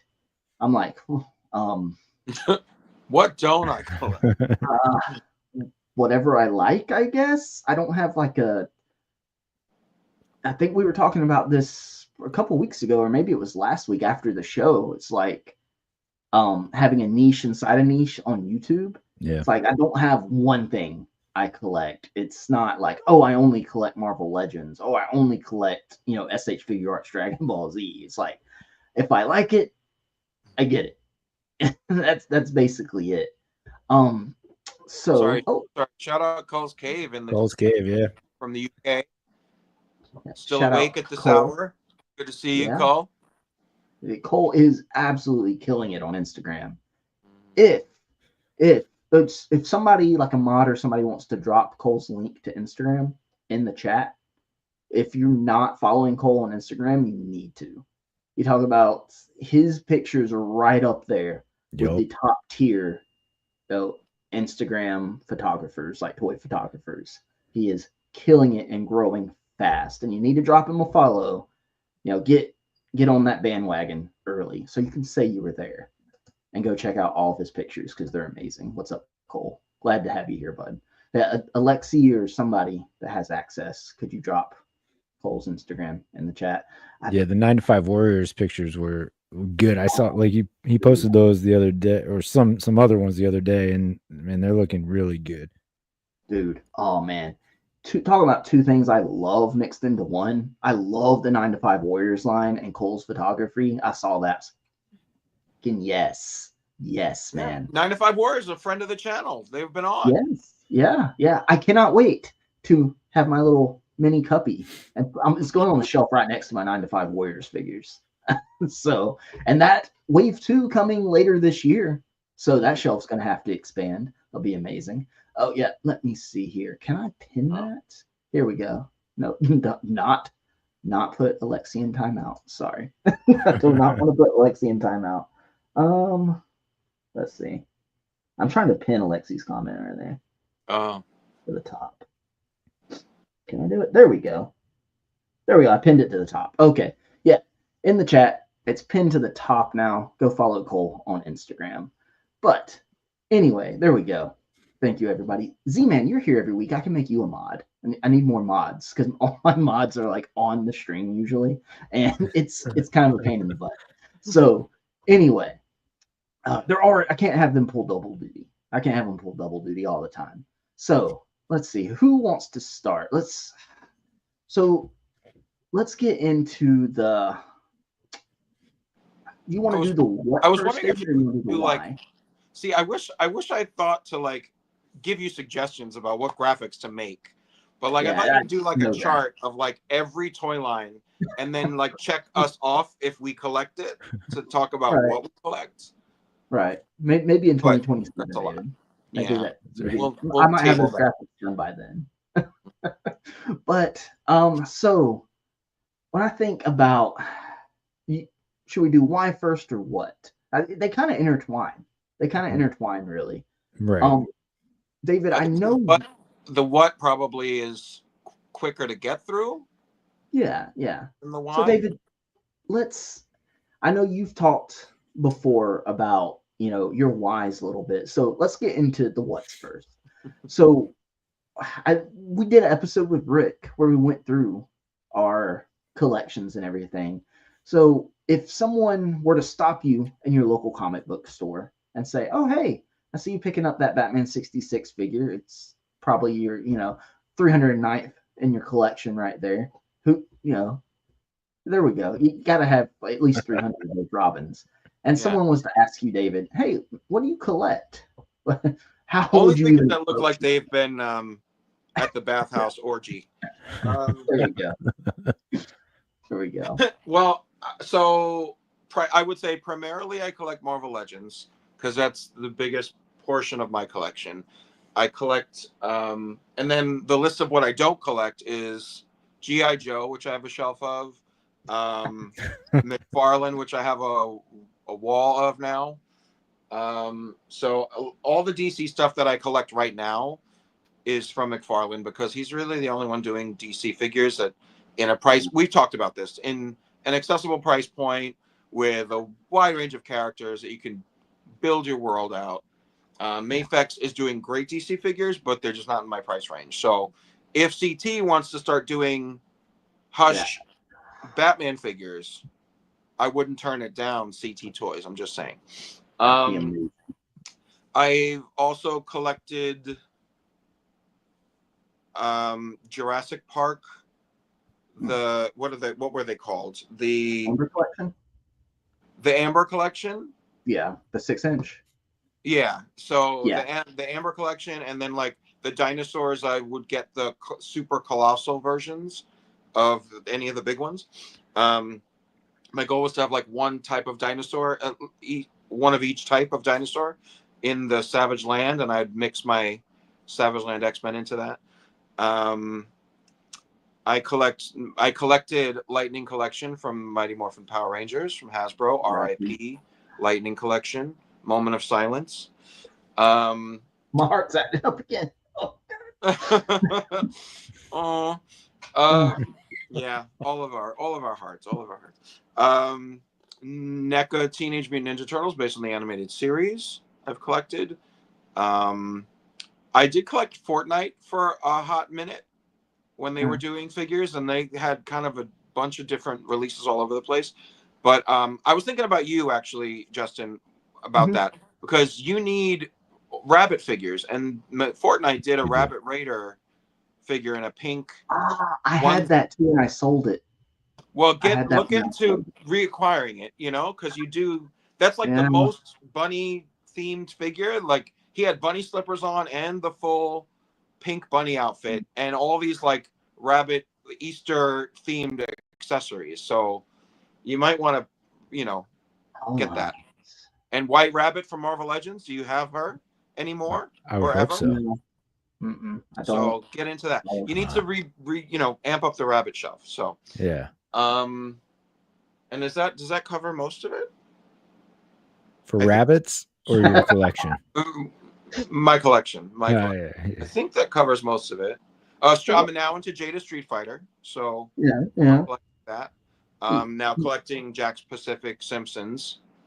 But that I think covers most of it because Marvel Legends is a big bucket that it has a lot of sublines, so that's what really takes up like I would say 65% of my collection, if not 75-80%. I don't even know. But I'm closing in on 2,800 figures on display Ooh. in the apartment. Okay. So I'm like 11 away from 2,800 action figures. So it's severe up in here. So I know this might be a tough question, David, but before we get to Z-Man's comment here, between your Marvel Legends and your Batman 66, which is your favorite collection? If you could only keep one, which would it be? You're having to pick between children now. That is a hard thing because, and I'll explain why. Like the weight of the value of Batman 66 to me and my nostalgia is so much deeper and heavier than the weight of my value on my nostalgia for Marvel Legends, if that makes sense. But yeah, I'm able to build the world out bigger and invest more in the diversity and volume of Marvel Legends. So I feel like if I had to throw one into overboard, like it would be very difficult for me to choose to throw away Marvel Legends when that's like 80% of what I've collected. So, but it would hurt me a lot to throw Batman 66 out the window because it's something I kind of waited my whole life for them to make this toy line of. So I really don't have an honest answer about that. Like I would not be able to part with either one, I don't think. But that was a good question. Coward's way out, David. That was a good question. I'll give that to you. It was a good damn question. But Z-Man is saying he heard a rumor that CT Toys is thinking about the Hush Batman. They should do it, man. That would be a good sample size of where they're at with their cloth wire goods. Right there with that. Right. And Alexi is blue or black for Hush Batman. They probably do black first, right? That was the original release, right? I would think, unless they're just comic, right? I think so, right? Alexi, correct me if I'm wrong. Didn't they do black first and then they did the blue, or do I have that backwards? I might have it backwards. I don't know. I want one. I can tell you that much. I want one. That would be. You have a 50% chance of having it right. So yeah. Good law of averages. But that would be right next to my Hush Superman as my definitive Superman in my collection. That Batman would be my definitive. And Alexi's congratulating me on almost 2,800. And Z-Man corrected me. They did do the blue first. Okay, so they did blue, black. I think they're re-releasing the blue soon because I think Big Bad has a pre-order up for the blue, and I've been eyeballing that. I might. Maybe you should wait for CT to tackle it. Maybe, or pull an Alexi, get the blue, and then sell it, and then buy the CT. Buy 17 units of the CT version. There we go. Exactly. Blue was first with unmasked head, then black with the gargoyles. Oh, okay. There we go. So we got into David's what? Kenny, what if someone, same question, someone walks up to you, they see you eyeballing, you're holding your 16 Superman figures. Right. You're like, they walk up like, oh, hey, man, what do you collect? Like, what are you telling them, Kenny? Well, what I'm telling them is that it's none of their fucking. No, follow my YouTube channel at Encountered Culture, and you can see my entire collection. Yeah, so obviously Superman, that was a big, and that goes back, and I'm not going to get into the why because we'll get there, but yeah, so it starts with Superman, it branches out from there into Marvel. And like David, Marvel Legends take up a significant amount of my display, right? That is the majority of my collection is Marvel Legend. But um on the other side, it goes into not just McFarlane, but older DC stuff. So like the Mattel stuff, all the not all the, but a lot of the like DCUC, the DC Direct stuff, e- even into like Funko Pop for Superman, right? Ooh. So the Superman. No, look, I own probably, let's see, 1, 2, 3, 4, 5, like 6 Funkos, but they're Superman, right? So just because I have Batman 66 Funko Pops. see, So there you go. They're E- there, but Everyone has that deep dark secret. yeah. I've got a whole shelf of Funkos over here. oh, we're Most getting of them are my confessions. We're getting wife's. true confessions. See, I'm bringing it. Most of I'm them. I'm getting it out of you guys. I So knew it. I don't actually have Funkos. The joke's on you oh, it's a guys. trap. Oh It's a trap. no! Oh Wait. no! But is the Funko Pop the true gauge of what our nostalgia Yeah. what nostalgia is driving our collecting? Because like there was a moment that I was digging into Funko Pop because they've covered so much ground in everything that they release that I was picking up. Like I picked up Lord Zed, Rita, and Goldar from Funko Pop. I picked up the anything Batman 66 from Funko Pop, and I think I got some Care Bears and like Where in the World is Carmen Sandiego, like a few random like nostalgia things Yeah, that I found in Funko Pop form, but that's it. Like I'm not doing yeah. everything, but I'm doing Yeah. Those things that nuggets of memory, you know. absolutely, and So that's where I. justified. No, no. Just a fight. Yeah, Come on. Okay, justified. so- Damn it. So here, I have to agree with K-Mac here. Funko Pops suck. I will agree. I will agree if that's the only thing you're collecting. And I mean, Yeah. different people collect different ways, and I get it. I get it. To me, I feel like Funko is good as a gateway drug into a collecting hobby. For sure.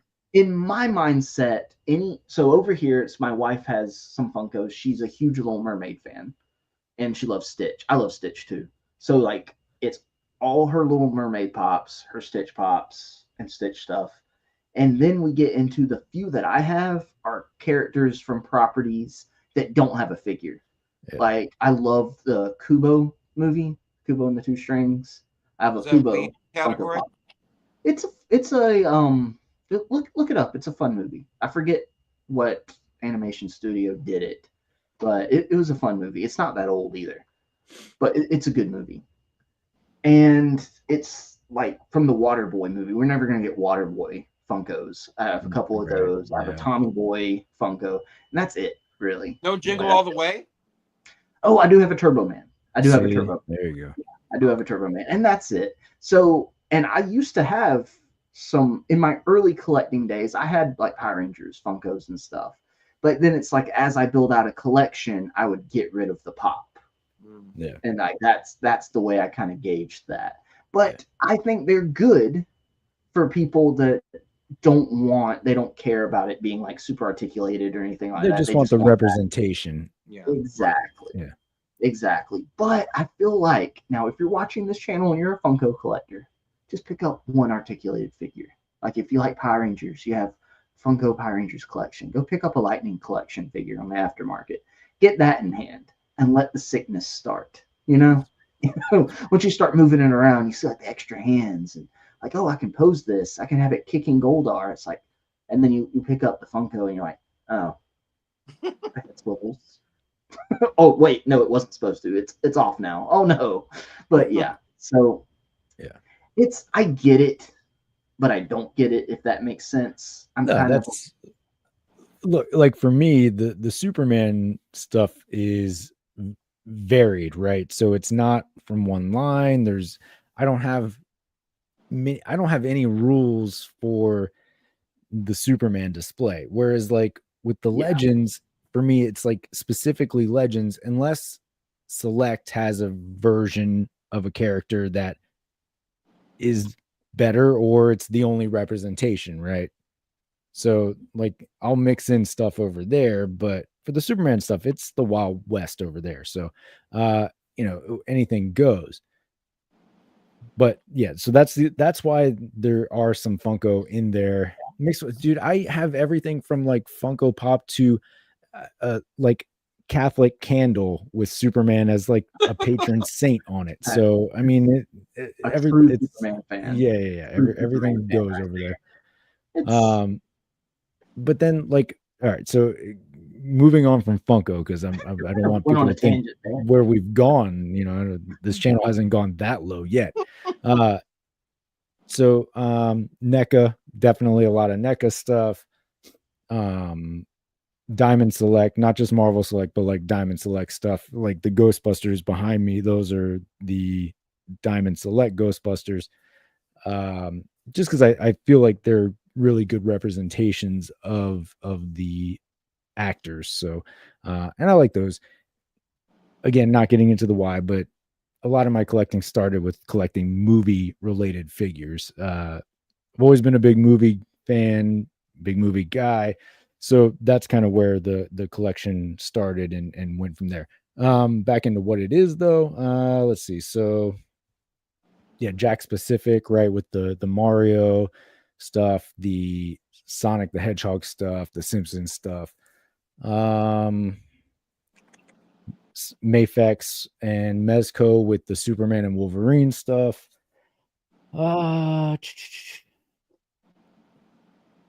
Yeah, some and like older lines like Sideshow before they went like more premium. They have like I have the Universal Monsters, which are Sideshow figures from back in the day.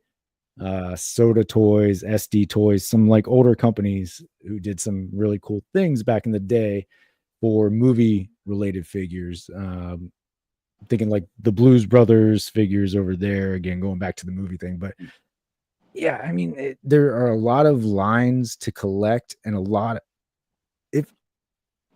if you like something out there, there's probably an action figure to go along with it or some kind of representation. So, that's kind of where it is. It's a lot of comic book stuff, but a lot of movie and music stuff. Like I'm looking like directly across from me, like I have Metallica. McFarlane put out an entire stage with Metallica, right? So that's over there. It lights up, it plays music. It's cool. And it's like probably 20 years old, right? So, we don't get like things like that so much anymore, but yeah. Wow. How much did that cost you? Do you remember? A lot, but I bought it during the pandemic because it was like one of those things that I just never bought because it was, it was kind of expensive, and then years and years went by, so it got even more expensive. I don't know I think we all did some pandemic spending. Yeah. Displayed once. Rich M is in the chat. What's up, Rich? Yo. Where's my grease? That's right. Where's my grease too? There we go. Yeah. Where's my grease? Yeah, I'm sure it's right around the corner, Rich. And then CT Toys will do $20 versions of it. So don't you worry. Don't you worry. But wow. Appreciate I'll you take a being Michelle Pfeiffer action figure. Yeah. There you Rich, go. if you stay up just a few more hours, you'll be able to catch Legends in the Liquor, right? That's basically. It's right around the corner. It is tomorrow today for Rich. So for us, and then Rich, I don't know. However that works. I don't know. So Kenny basically collects everything, right? Just everything except weeb shit. That's right. Yeah. I draw the line at weeb shit. A little bit of Superman. Little bit of Superman. That's it. So for me, I never know what to say when someone asks me what I collect. I'm just like, a little bit Legends, yeah. Some a lot of weeb shit. Eternals movie figure. Yeah. Next time somebody walks up to me in like the toys, like my local comic and toys shop, and is like, "Oh, what do you collect?" I'm just like, "Weeb shit!" And weeb shit, damn it! Start yelling. Just run away. Goku! They're all Gokus. But For me, like when I think about collecting, because I always didn't always collect, but I kind of got back into collecting really with the Bandai Legacy collection Power Rangers figures, like the 7-inch ones that looked like a little too muscular. Did that, and it's like some Dragon Ball statues, kind of. They're all gone now.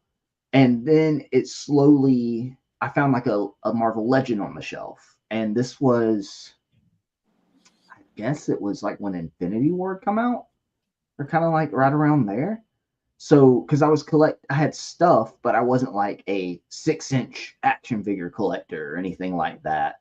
And my gateway drug into Legends was the first 10 years Iron Man. So it was MCU. That might be blasphemy. But that was like what kind of like, oh, okay, let me get this. It looks cool. I like the movies. And then it was picking up another one. And it was like, oh, they do, oh, animated series Spider-Man, animated series X-Men. And it was like, it's weird. And to think back on like how small my collection was and what I had with just like Power Rangers and Dragon Ball stuff. And then it started like, oh, some Marvel, oh, some DC. So it's like Rich says, at least it wasn't Chris Starr. yeah.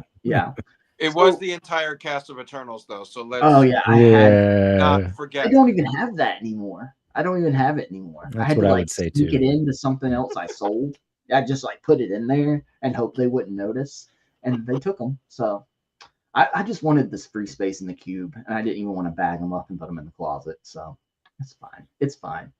But so it's MCU, Marvel Legends, and the Spider-Man type figures, right? Um, everything in game and before. I was doing like some post in game stuff, but I ended up selling most of that. Like I still have the No Way Home stuff, and I'll get that. But like the figures from like the Disney Plus shows and stuff just kind of felt soulless on the shelf, if that makes sense. And running out of space because I collect so many lines, I had to start kind of, I have to pull a Loki season 1 and start, just pruning stuff from the collection. Right. So there's my MCU stuff, and I've set that rule in game and before.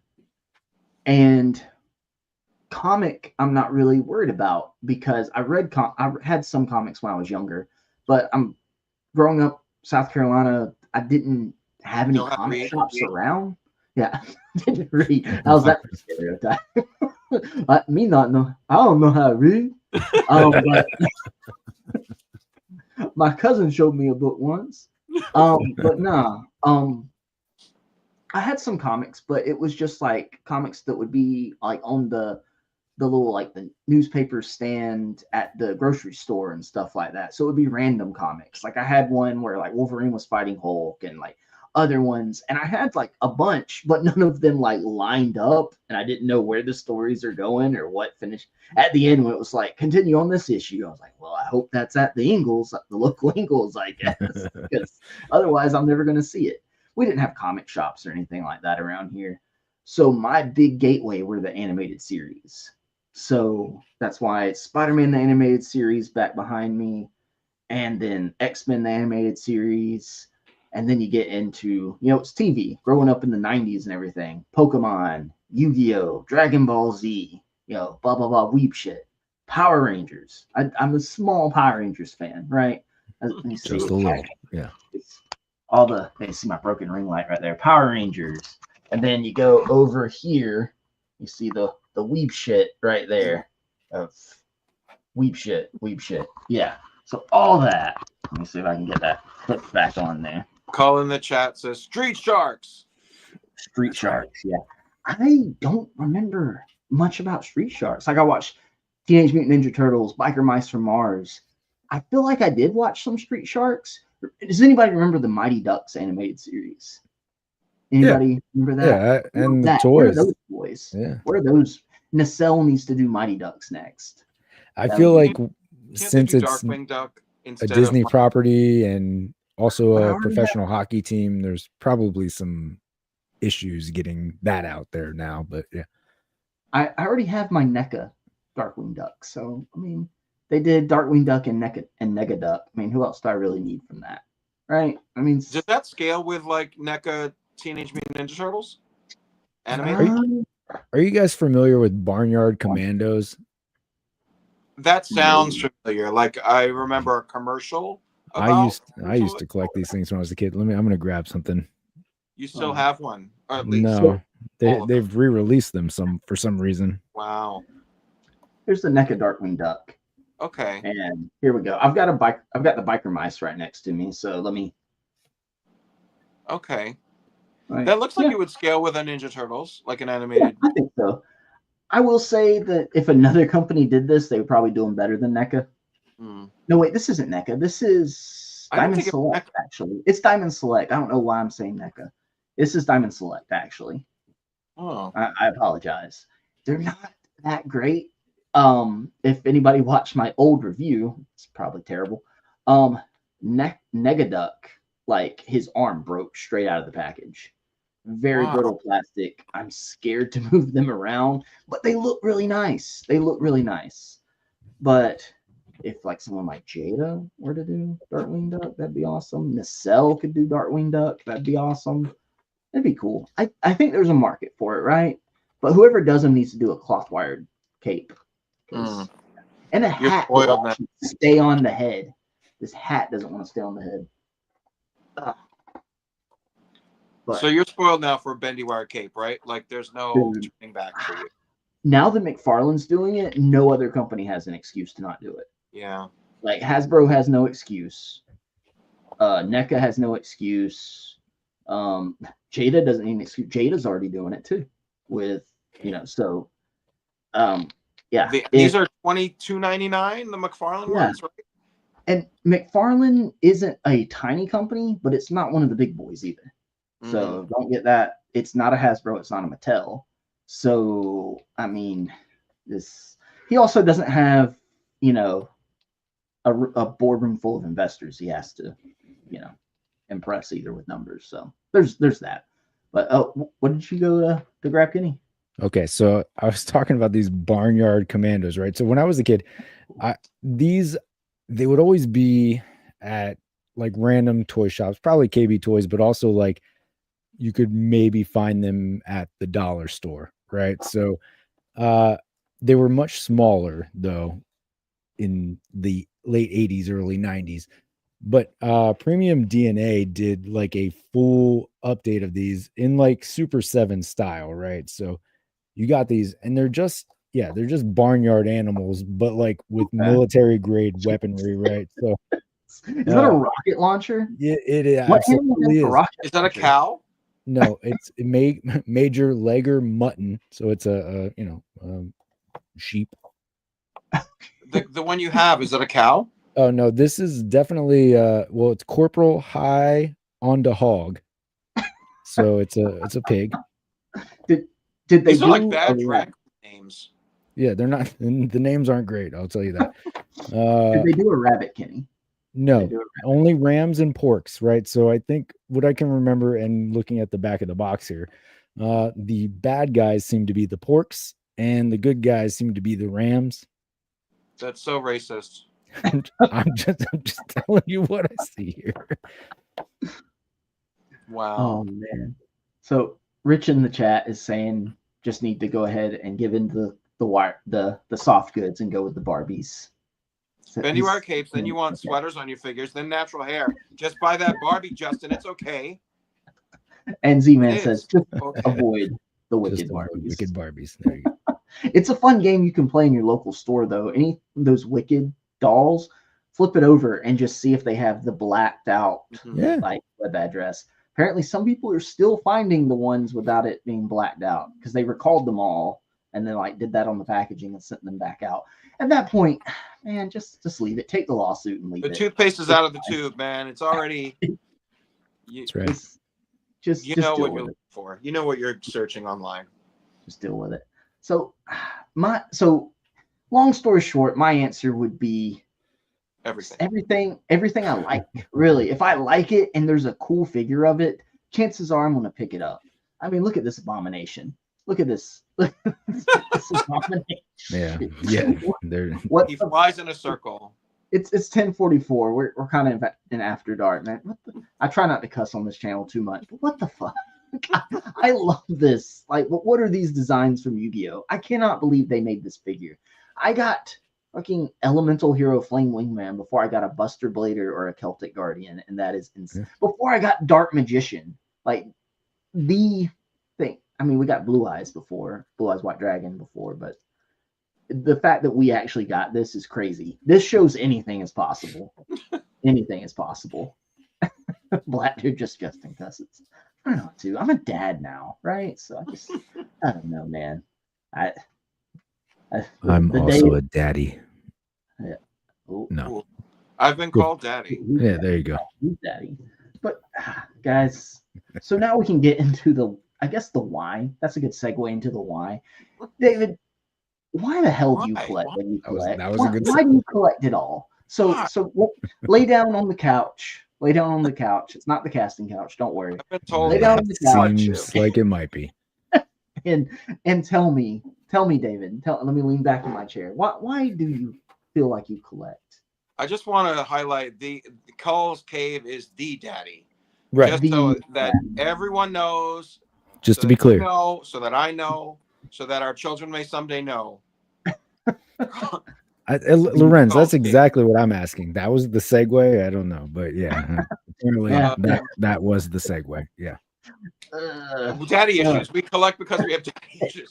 No, I thought that you plucked this topic out of like Alexi's paper because Alexi did a whole project on this, exploring the reasons behind collector culture. And did you watch? I think he sent a link out. Did you ever watch that thing that he and I filmed? Oh no! I got the paper link to read it. Oh, okay. Yeah. Which? Yeah, like we did a Zoom like this and like talk for like I don't know, probably turned into 2 hours as it does, and like. If we want to go deep, and I love to go deep, like I think that I collect. I always say that I collect in context. I don't collect like one thing. I world build, and that the entire team that was together and wore the same uniform during this time, or like whoever was in a book together. So I collect in greater context, and I think I do that. Are you making notes, Justin? Yeah. What this is a therapy session. I mean, yeah, but I would never see you as my therapist.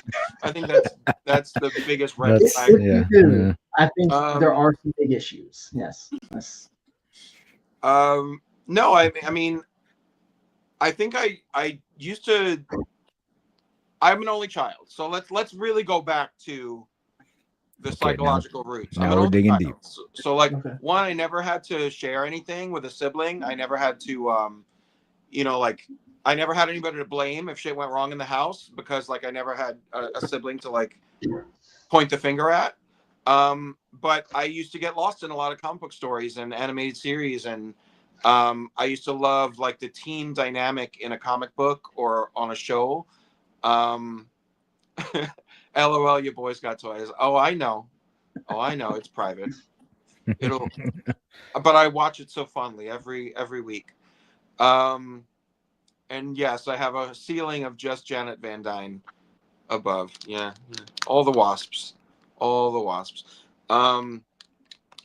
I was drawn to that team dynamic of comic books because of like that every different viewpoint coming together and figuring out a situation and working as a team and solving something. It's always like a brotherhood thing, and like being an only child, like I didn't have that other person to bounce anything off of. So I've gone like through my whole life kind of like examining people's motives and like being a student of people.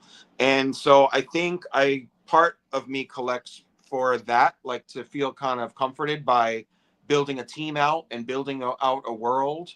And it's also a sense of control. Like if you feel like things are a little out of control, you'll like spend money and buy something and then put it in a collection where you want to put it, and nobody can tell me where I'm going to display something or how I'm going to display something. And so it's like one thing that I know I can control at, and I can devote as much time to it or as little time to it as I want. And it's mine that nobody can take away from me or dictate to me how I interact with it. Does that make sense? Yeah, no, absolutely. Definitely. Justin, are you still getting notes on all this? Oh, yeah, I actually finished them. I don't know. Is my camera I mirrored? wasn't done talking, so I love Dick Grayson. Oh, well, that's true. That is I'm glad that that's the takeaway. I'm not sure why you have 3 arms, but Well, is it 3 legs or 3 arms? I don't know. I think you be the judge. I don't know. It's my artistic talent. I don't know. It's beautiful. Yeah, I definitely get what you're saying though, David. It's a sense of basically being able to get what you like and, like you're saying, control like what you have and everything. And when you're young, you basically just get what you can get and everything. Or you get what your parents buy for you, or you get what your parents say they're willing to spend on you. And so, like, when you're a kid and you're a collector, you can collect within the limitations of what they allow you to get.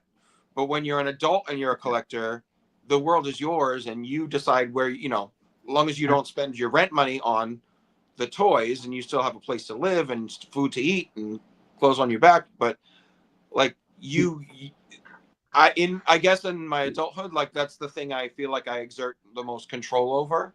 When we have to adult, I can do that, but then I can come home and like be comforted by the thing where I don't have to adult and I just get to do whatever I want, Safe space, right? Yeah, absolutely. Is there anything more heartbreaking as a child, like thinking back to your childhood, and let's say like there's a toy line, you walk into like Toys R Us or Walmart or Target or whatever, and it's like, oh, there's like 3 characters you really want, but you only get to pick one, and having to decide which figure to get, and you're like, well, I'm probably never even getting the other 2 because by the time we come back in here, whether it be for good grades or I saved up my allowance money, it's like they're probably not even going to be there. It's like I'm never going to finish that line. Yeah. So right. But I became so good at guilt tripping my parents. Oh, I really can't decide. Like, I really would like both. And then it'd be like, oh, Dad gets you one and Mom gets you one. I was like, oh, okay. Whoo! But totally. Covered. Like, it's hard to choose. Like, when you put that question on me to like, if I can only keep one of my lines to collect, I can't choose that because like I haven't needed to make that. Like, I haven't needed to make that choice in as long as I've been an adult collector, like buying whatever the hell I want, like, and I've gotten a lot more lax about like just buying something because it's fun or crazy looking or like something I never thought would be made. Like you need to explain this. Like, why does this exist? But like, it's such a weird, crazy, kooky thing. Like, I can't even think of a prime example, but like, you'd have to explain this to somebody, Yeah. But what would you say, David, when you were younger, what is a line like of figures that you had that you don't have today that you would just be over the moon to walk in to see? Well, you don't really walk in the store and see it anymore. It's announced online. For like if a year. line was being like relaunched. Yeah. Something you had, or maybe you didn't have. You were never able to get them. Well, I said this during the cartoon stream, but that one thing that I wanted, and this is the token gay boy on the stream. When I was growing up, and there was Toys R Us, and there was a Toys R Us like magazine that like came out in the holidays. So I was leafing through that magazine one holiday, and I was like, I don't know, 6 years old, maybe younger, 5. And there was Gem and the Hologram dolls that were like Barbie, but they were colorful hair and wild 80s outfits and, the villain team, the villain band, the Misfits. And I wanted them because they were just so bold and crazy looking. displayed one. Yep, I bet it's Gem. Rich, you know me well. You're my brother from another mother. And like I never got them, and I don't think that like somebody bought me a Barbie when I was a kid. I don't remember who the hell it was, but I think it was one time, and that was it. But I never got the Gem dolls, but I would love them to do an action figure line, like a true action figure line. And I think Reaction did a small like Yeah, they had simple the articulation of like Gem and Pizzazz, the leader of the Misfits. But a 6-inch action figure line of Gem and the Holograms would be amazing. And again, shout out Morning Wolf Customs because he did every character from the animated series, including like the Boyfriends and the third band from the UK, the Stingers. Shout out Morning Wolf Customs because that's still an amazing thing to behold. He did a lot of Moira McTaggart customs into Gem and the Holograms. You said that was Morning Wood Customs? Morning Wolf. Wolf, But, okay. but sure, yeah. But sure, Morning Wood, don't Google Morning Wood Customs. I'm just telling you I don't now. know, man. That's All a good, Well, possibly a good Instagram name. Or do what you want. So somebody look that up. Tell me if it exists on Instagram. So I'm launching my new line, Morning Wood Customs, by the way, everyone. So it's a hard launch or a soft launch? It's so hard. Okay. Come on, Kenny. Hard launch. That's right. But Dave, I'll say at Retro Toy Con this past November, there was one booth there that had a lot of those Gem like dolls. And they were pretty expensive. I think she was pretty much wiped out of them by the end of the weekend, though. Really? Like, they all got bought up. Yeah. Well, that's the thing. I mean, it's a cult classic kind of cartoon. So I know it was before your time, and you're probably not born until like 2005 or whatever. But it was a cult classic cartoon, and on the Cartoon Dumpster Dive stream, like your expert on cartoons was talking about how wild that show was, and they like these bands were really trying to murder each other over the gig, like so it's worth a watch. I would say no matter who you are, no matter what you like, it's worth a watch because it's wild. But if you think you've starved a market for 30 years of people that remember that fondly from the 80s, like the price on things will only go up because there's not been a lot of products released around this and of that quality, so like sure the price would go up and there would be people out here my age and younger and older who would want a piece of that, so like I wouldn't pay $300 for a Gem doll, but I'd spend $22.99 on an action figure, right? So someone, I think, I'll get to Rich's comment here. Legion X says he never found Shredder in person as a child and was scarred for life. Yeah, that's a tough one, man. I feel that. Yeah. And Rich says the loyal subjects are bringing back Gem dolls this year. Hopefully they're not short packed like that bloody Buddy Blue. Buddy Blue. Was that that was one of those the Five Chibi, Below line. Yeah, right? Five Below Chibi Rainbow Bright action figures. Canary Yellow and Buddy Blue are short packed. So, and I still haven't. I found your Buddy Blue, Rich, but I still haven't found Canary Yellow for you. But it's still looking. Z-Man, we're getting a Mezco Samurai Jack at some point. Whenever Mezco decides to release it. Remember, they revealed that. So, but it would be nice to get an actual line. I think that's something Cole was saying too. He wants the 2000s Cartoon Network figures as a line. Then we brought that up a few times. Jada Toys, please. They're leaning into Hanna-Barbera. What's Hanna-Barbera connected to? Like Boomerang and early Cartoon Network. So maybe at some point that'd be great. Nobody else is doing it. They're talking about all that in the chat, but Codename Kids Next Door. Yeah, a lot of this was brought up too. On what episode, David? What episode? The was Cartoon that Dumpster Dive. I want to say, was that 8? Episode 8? Episode 8. Yep, episode 8. Our top most wanted. Was that the first Justified episode? Yep, that was our first rebranded episode. We're back. Everybody go back and watch that one. It was a fun episode and it hasn't gotten enough love. So if you're new to the channel, go back and watch that one. It was a fun episode. We had double Andrew on that episode. 2 Andrews. It was wild. It was wild. Huh. But Kenny, I'm gonna grab something to show to Cole because he mentioned Dexter's Lab. Okay. But I can still hear you. It's right over here next to me. All right. Get into your why. And I hope you don't mind. I used up all my notebook paper taking David's notes. I'm not going to take notes for you. But hold on. That's fine. I don't want any of this on record, especially not recorded on YouTube, the internet for all of eternity. Yeah. Mm-hmm. So I guess let me take you back to the late 80s. All right. It was a time. No, I don't know. I grew up in a very small town, right, in Delaware, right. You know, wow. You may have heard of it. It's a small little place. Yeah, a small town in a small state. It doesn't get much smaller than that. Yeah, and so not a lot of options as far as where you could go and buy toys and action figures or even comic books, right? So it kind of came down to, we did have a KB Toys though, I will tell you that. So KB Toys will always hold a very special place in my heart. There was also this store called Service Merchandise, but I don't think they had toys. Anyway, I digress. Anyway, let's go back to KB Toys. So there was these Superman figures that were out back in the late 80s, early 90s, right?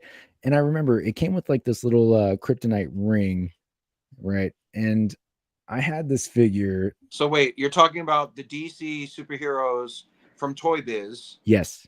Line that was kind of like the next generation after Superpowers. After Superpowers. Yeah. Right. Yep. Okay. Because they reused a couple of those molds. They did, right? Yeah. Which is crazy because it's like that. Yeah, for that to happen. But yes.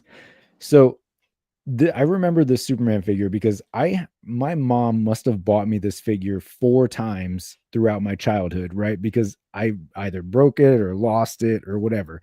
But it was my favorite figure growing up. And again, not a lot of options to choose from where I was. You know, we didn't, I didn't get all the toys I ever wanted.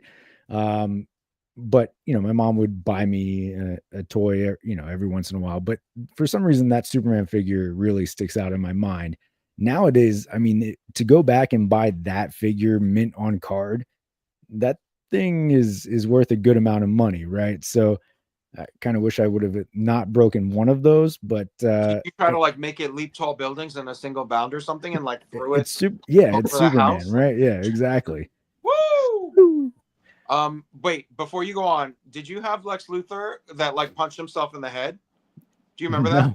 Yeah, I remember that. Do you remember that figure? He was wearing a purple dinner jacket and like his action feature, like you pressed a lever on his back and his arm was bent like this and it would just like knock himself in the head. What the hell? What kind of action feature is that, right? Like, right. Yeah. What are we doing? That didn't happen in the movie, right? No. David, can you do that motion again? What was the motion? Are you sure the hand wasn't turned a little bit? Nope, I'm 100% sure. Thank you. I was trying to get that on camera. So I think that was like the impetus of the collecting bug, right? Fast forward, you know, get a little bit more into my childhood, and we eventually got a Toys R Us, which was fantastic. And that's kind of when I got into the Toy Biz X-Men stuff. So really started collecting a lot of that. A comic book shop opened, you know, about 15 minutes away. So I was able to get in, buy comics every now and then. And that's like that early 90s stuff. That's why that's so nostalgic to me, is because that's when I really started picking up, you know, comic books and buying the Toy Biz Marvel figures and going from there. And the like 52 Cable variants that came out back then. I don't know why there were so many variants of Cable, but there were. So that, I mean, for me, that's where it started. And but what's the why? Because they were there. Yeah, I think so. Toys in Delaware. I think so. I think that was the main why. But no, it tied into the comics that I was buying at the shop at the time. But and the X-Men animated series, right? So that was very popular, in my childhood. So there was same Justin talked about, like the animated series for things really grabbing the nostalgia. X-Men, the original animated X-Men series, that was also a big bridge into that. So it's just this culmination of the comics at the time, getting a comic shop, the Toys R Us opening, and having access to those Toy Biz Marvel figures, and then the animated series, right? So all of that coming together, so getting those at that time, that is what really held that nostalgia for me, and why I really collect Marvel Legends to this day, right? Because it's kind of just taking pieces of that, right? Yeah. It's a different scale. They're much better figures. This is why, like, when people complain about figures these days, I'm like, you guys, figures were kind of shitty back in the day, right? But we were just kids and we didn't care, so it just, I find it hard to complain about figures these days when they're halfway decent, right? Because in reality, what we're collecting and messing around with these days are they're so far superior to what we were dealing with as children. So so I mean, taking it back to childhood, that's where it really kind of planted the seed, right? And then I got older. I stopped collecting for a long time. I after high school, I joined the Air Force for some time, and I spent some time there, and just really didn't collect anything, and really didn't pick it back up until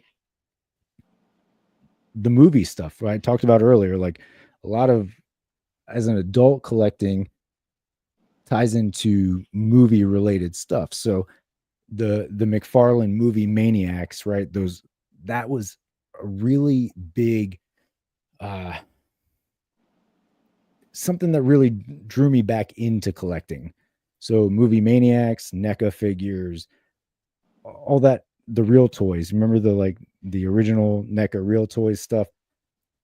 So being able to take the movies I love and have the representation of those on a shelf, it was so cool to me. Articulation a little bit limited, so you're really looking at glorified mini statues, but it gave me the representation that I wanted. I've got They're now called posed figures. Right now we call them post figures, right? Yeah. Of course. Yeah. But Post the figure. fact that I have 4 David Bowie as Jareth behind me from the movie Labyrinth. And, Labyrinth is one of my favorite movies. I talked about it last week, but it's just, I love the idea of taking things from several aspects of your life, whether it's comic books or movies or bands or whatever, and being able to have action figure representation of that, right? Mm-hmm. So like, I'm looking across from me, I have the Beatles right there in action figure form. Over here I have Superman. Behind me I have all of the X-Men, so just whatever part of my life that I want to have that little bit of it's a physical manifestation of the things that that you carry with you in your mind and your heart. Like, these things are now 3D surrounding you and representing who you are in where you live, right? Am I right? Yeah. Spot on. Yes. Yeah. It's true. I mean, all of our collections tell a story of who we are internally, like what resonates with us and what we find and as important to us are then like outwardly projected through the collection, right? Yeah. So I totally dig that. I get it. I'm with you, man. Definitely. Love that shit. First of all, Kenny, I want to say thank you for your service. Thank you. Definitely. And yeah, man. Also, I want to welcome our friend of the channel, Cole's Hey. Cave, Cole, to the Justified. Thank you, Cole. He became a Justified channel member. Welcome. So that means, Cole, you are Justified, my friend. Let's see. I've got something else here for you. Which one do I want? Here, I haven't done this one in a little while. Hey, how you doing? That's my line for Cole. Right. I think that's all what we all think when we see Cole walk in, right? So everybody, all our channel members, show off those channel member exclusive emojis in the chat. Drop a Justified or Captain Carrot or one of these guys, whichever. All their faces are on there. Andrew's behind bars, of course, on his. Go ahead and drop those channel member emojis right there. Thank you, Cole. Thank you so much. I got to get more videos on here because I said I'm going to retire the Jingle All the Way one. I'm keeping the He Got Two, but I'm retiring the favorite customer until Christmas season next year. I need some more. I've got that credit card. I've got Farmer Fran. Yeah, I need more. I need more. Here we go. Yeah, Z-Man dropping the emojis. There we go. I think at a minimum, you probably just need like the Jim Carrey from Dumb and Dumber, like I like it a lot, right? Because that's pretty universal. We could use that all the time. Everybody hit me up with the ideas, with the clip ideas. I can get them all clipped. There we go. But Kenny, that's so basically it's anything you're attached to growing up, right? And what you had access to, because I think you're kind of like me. There wasn't that much. When we were younger, if you didn't grow up in like the big cities or anything like that, you just had access to what you had access to. Yeah. Kids in the chat, sit down. Let me tell you something. Let Uncle Justin, Kenny, and Grandpa David tell you something here. So there wasn't always an Amazon. There wasn't always a Target.com, Walmart.com. It wasn't. You might have been able to order from a brochure. Like that was it. But it was, if your area had a mall, you had that. And good luck. There you might have been like a GameStop or KB Toys or something like that in the mall. Maybe. I don't even know when GameStop came up as a thing, honestly. You had Walmart and maybe you had Targets. Those are kind of, and Kmart's. Around me in my area, it was Walmart and Kmart's. I have to say GameStop. I think GameStop is where I purchased my first like Series 1 Marvel Legends figure in 2002. Okay. The Iron Man. Like I think that's the store I got it from, GameStop. Yeah. It was on the same block as KB Toys. In my like in the neighborhood. But and somehow that's where I think I saw my first Marvel Legends. GameStop survived and KB Toys did not. I don't know. GameStop outlasted Toys R Us. That's another one. Toys R Us. I remember going to Toys R Us when I was younger was a big deal. It was like I got good grades on my report card. Yeah, that was top shit. Yeah. And man, but I think it's the real estate though. Like Toys R Us stores and like GameStops are like little alleyway stores that are like not big square footage. It's easier to pay that rent. That's fair. Oh, Rich. I don't even know if I believe he's real. He was here last week. Andrew was on 3 of these in a row, right? It was a hologram. Rich, it was a hologram. It was actually one of those Black Series like hologram figures. That's what it was. Yeah. This is not the Andrew you're looking for. Viewers. Yep. Only US gets the benefit of watching Andrew answer questions about Mondo in a trivia game. Christopher Allen. He exists. Watch episode 1. Whether or not he's still alive might be another matter. Oh. You never know. But yeah. Tune in next week. Let's find out if Andrew's alive. It was a different time, man. If we're not on next week, it's because we're under investigation for the alleged disappearance of Andrew. So exactly. It's just Alexi popping up. He's finally back in the country. He's like the only one. Where's everybody else? What I miss? I was only gone 6 weeks. He had an alibi, though. Alexi has an alibi. That seems convenient, though. I'm just saying. The country. But Andrew may have disappeared 6 weeks ago. So exactly. But part of my collecting, like both of you have said, it's what I wanted when I was younger, and I had a lot of toys when I was younger. You know, I was spoiled. I had an older brother, so I got his hand-me-downs, and then I got a lot of stuff. But when you're younger and everything, you don't have control of what you're getting, and your parents aren't going to buy you every toy you want. So there's no way you can have all the Kenner Batman figures and all the Playmates Ninja Turtles. And then it's like, oh, I want these Dragon Ball Z figures. And oh, there's Zoids. There's a deep cut. If anybody watched Zoids, I loved Zoids New Century. Anybody? No. Andrew's not here to back me up on that. But I wanted like all this different stuff. And you just can't. And Power Rangers, Beetleborgs. One of my fondest, so just a few fond memories. The Christmas morning where I got all of the Power Rangers flip heads, all Christmas morning. That was crazy to me. That's a formative memory. I remember I was sick one day. I think I was at Walmart with my mom. And I woke up and she had got me a toy in the buggy, and it was the Kenner Joker with like the squirt gun action or whatever. I still have that beat up Joker, and I have another one mint on card too. It's from a movie? No, it's from the animated series. Here, I can grab that. Oh, okay. You still have it? Oh, wow. I still have my original one on the shelf, no accessories, but this is a sealed copy. Wow. Nice. So, I remember that. And another one was like the doctor's offices and everything were right down the street from a Kmart. So when I was younger and we had to go to the doctor, get shots or whatever, go to the Kmart to pick up any prescriptions or anything, and it was you get to pick out a toy. So I remember like slowly acquiring all the Biker Mice from Mars toys. Yeah.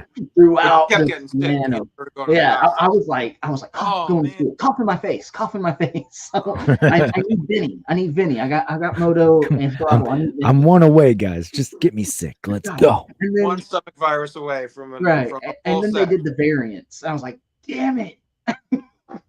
But yeah, and then there was that, and then kind of mentioned it earlier, David, that heartbreak of not being able to get all of something. I remember going to Toys R Us one time, and the Beetleborgs were real big then, and they had all three of them on the shelf, and I could only pick one. It's like, what the hell? Which one do I get? I picked out the blue one, and it was the deluxe that came with like all the extra accessories. When he went it was like a battleizer mode from Power Rangers, kind of. But I never got the red and green one. So as an adult, I went back and tracked them all down. Even got the complete white one, which is expensive and hard to find because he had like a horn that would pop off for some reason. But all the ones on the aftermarket are missing that horn. And I finally found one on eBay probably about 2 years ago that had the horn and everything. How did the back metal hold up on those figures over the years? Good. Yeah. Yeah. You keep them out of direct sunlight and all that, though, right? Because that would fade stuff. So the sticker's not so well on some of them. Like this was my blue. Okay. All of his accessories are in a bin somewhere, I think. The ones that survived. Dude, it looks still shiny. And the green one and the red one over there look good. And this is the model kit, the SMP model kit blue. It looks good. It's really well articulated, but it's not shiny. And here, so with the regular Beetleborgs, they released them in different ways. Some with like actions. They got different toys, right? And re-releases, deluxe versions, all that. For the white one, the reason his completed one is so expensive, they only released him once with like this action. So like his black. I had that figure. Now that you're showing it off, I remember having that. If it has the horn, because this horn pops off. I don't have it anymore. I don't know where the hell it is now, but yeah. But it's awesome. It's a little discolored, but it's complete. So I don't. it's like some of the white is yellowing a little bit. I don't know if that's coming across on camera.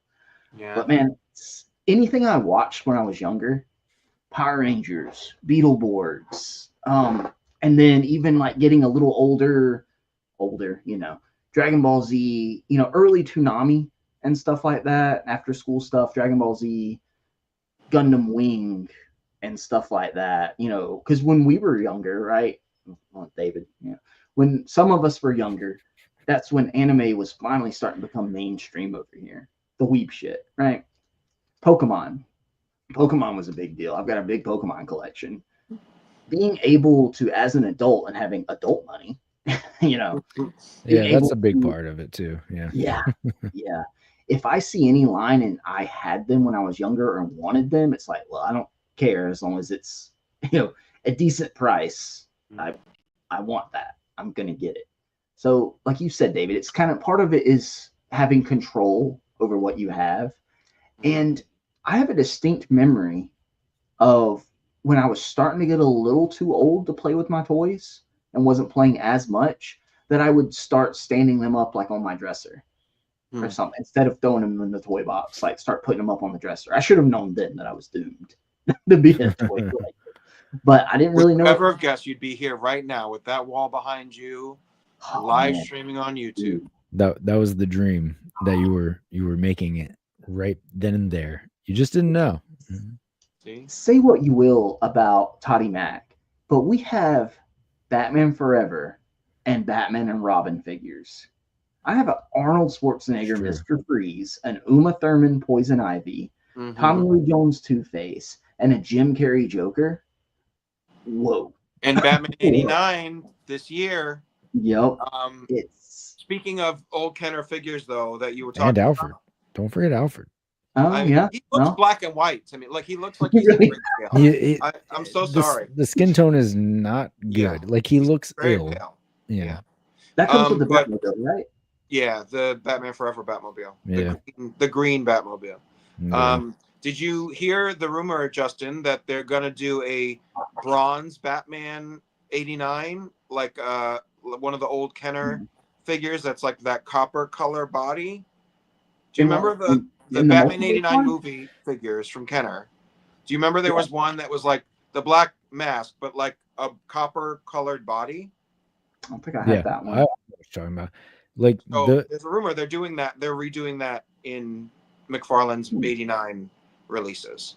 I wouldn't be, you know what? I would not be mad if McFarlane did a lot of those Batman '89 figures. There were so, because none of them made sense to the movies, but like there were just so many figures out, right? Like that one where you could change back between like Bruce Wayne and Batman. Yeah, had like the red stripes on the on the front. bat symbol and the stripes. Yeah. The turtleneck. Yeah. Why not? I had that. Yeah, man. I had almost all the animated series ones except the villains. I had a few of the villains, but of course there were some I didn't have. But you know, they had 900 different animated series Batman figures. You bought all the animated series Batmans, but didn't buy the villains? I didn't buy them. I was a child. You couldn't get your parents to buy you the villains? I had. I think I had a Penguin. I know I had the Joker. I had Mr. Freeze. I had Catwoman. I think past that, I never had Killer Croc, Ra's al Ghul. Those were later. Those were later releases, though. Yeah. So it's weird when you think about like growing up. Is like, oh, I didn't have all these, and you start thinking about how many you did have. It's like, well, I was kind of an ungrateful brat, man. Kind of a piece of shit. Kind of a shitty kid. I'm sorry, Mom. Sorry about that. But yeah, like Kenny said, it's like he was alluding to, based on where you grew up is what you had access to. So it was, and then like we didn't have the luxury of ordering online. We didn't know what was coming out half the time. You wait, you know how you knew what was coming out? You find one on the back of the box, fart around. Yeah, exactly. The back of the package. That's all you could. That's the only advertising they had for. That was before like Toy Fair magazine, of offshoot of Wizard magazine, right? You would get the sales papers, like going into Christmas sometimes, like the Walmart or the Toys R Us magazine, the holiday Toys R Us guide. The holiday papers and commercials. Really, like that's how you knew stuff too. I remember one year I wanted the Spider-Man. Was it Toy Biz or who did Spider-Man back then in the 90s? For the animated Toy Biz. Toy Biz. It was a play set was it the Daily Bugle. yeah, I guess it was the Daily Bugle playset. Oh man, that thing looked amazing. Going back and looking at it now, it's probably like. But yeah, But- they would do all the commercials during the episodes, right? Yep. Because that's most of those shows are designed to like hook you into buying toys. So Ooh. Compulsive collector. Does no one remember the Sears cat? Yes. I remember yeah. the Sears catalog. Yeah. I actually bought the first drum set from Sears. It wasn't a good one, but they That's did a right. small toy section in Sears every Yeah. now holiday at least, right?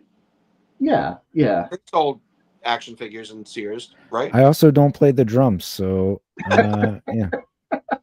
Well, only because I should've bought gotten I bought instead, the drum Dave. set. I was like, I shouldn't play the drums. So then I sold the drum set, and then I bought a bass guitar.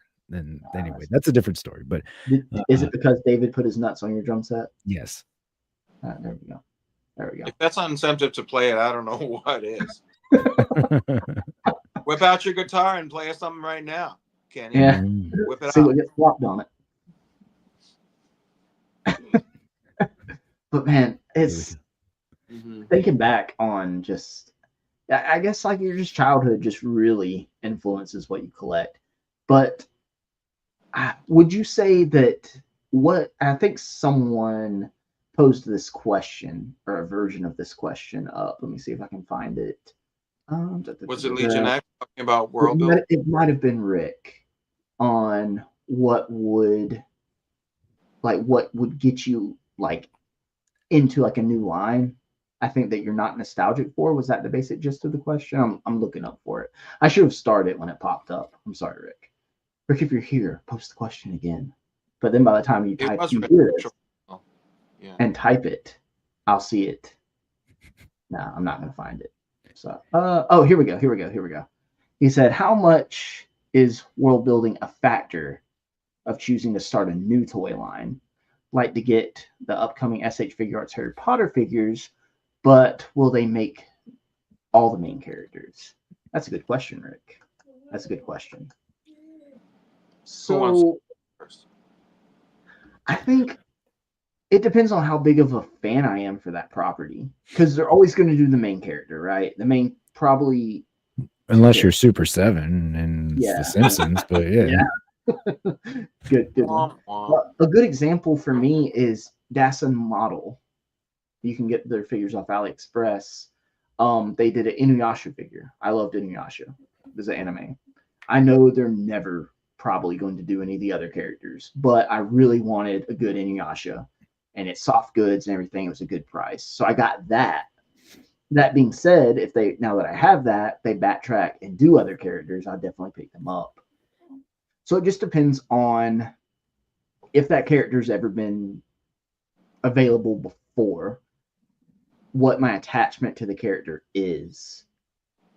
Because if it's like Harry Potter, for example, I like Harry Potter, but I'm not tempted to pick them up. But if I knew they were going to go deep with the roster, I might be more tempted. If they're like, hey, we're going to do every character, then I think that is a big driving factor and could make you kind of itch for it a little bit, you Yeah. know. But I have no like want to pick up like just the big three, like Harry, Hermione, and Ron. So I think you're I think you're touching on the thing for the answer for me. Like it's how attached are you to the property? Like how much do you care about the property? Because anything that I buy, I would want them to, no matter what it is, anything that I care about enough to buy, I would want them to world build it out as Yeah. much as possible. And like if we take the Batman 66 line as an example, Mattel did it first, and they did Batman. Robin was only released in multi-pack options, like he was not a single carded Robin. They did Joker, Penguin, Riddler, and Catwoman, and the surfing Batman and the surfing Joker.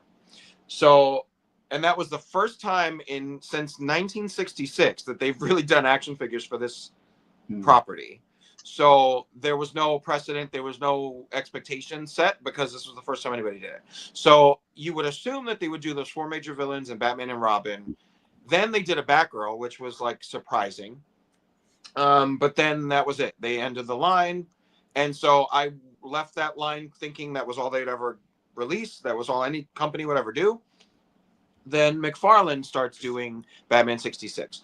So he started out with like, I think it was just Batman Riddler and Joker, Batman Robin and Joker Yeah. individual, right? I think that was like wave one, and then we didn't know like how deep he would go with it, or if at all. And he probably didn't even know at this point, you know. But then I think I knew he was gonna go like take it seriously and go with it when Eartha Kitt Catwoman was released first before Julie Newmar Catwoman. And so then I had to like really re-examine this, and I'm like, oh wow, I have to go along for the ride on this because he's gonna take us there, like Yeah. you know. And then here we are, this however many years later, and like it's deeper than I think anybody would have ever expected. But I don't think there's most companies will not upfront tell you, hey, we're going to do every character from Right. this property. So you kind of have to go on faith if it's something that you care about and buy into it and hope that it like you're supporting the line and other people will support the line and they'll continue to go deeper and deeper and deeper. I think with certain properties like The Simpsons, you can expect them to go deep with a line like The Simpsons because every character, no matter how big or small in the context of The Simpsons, it's a 30-plus-year-old show that has sustained viewership and is still going. So, like, you would expect, like, if somebody takes on the Simpsons property, they would go deep with it.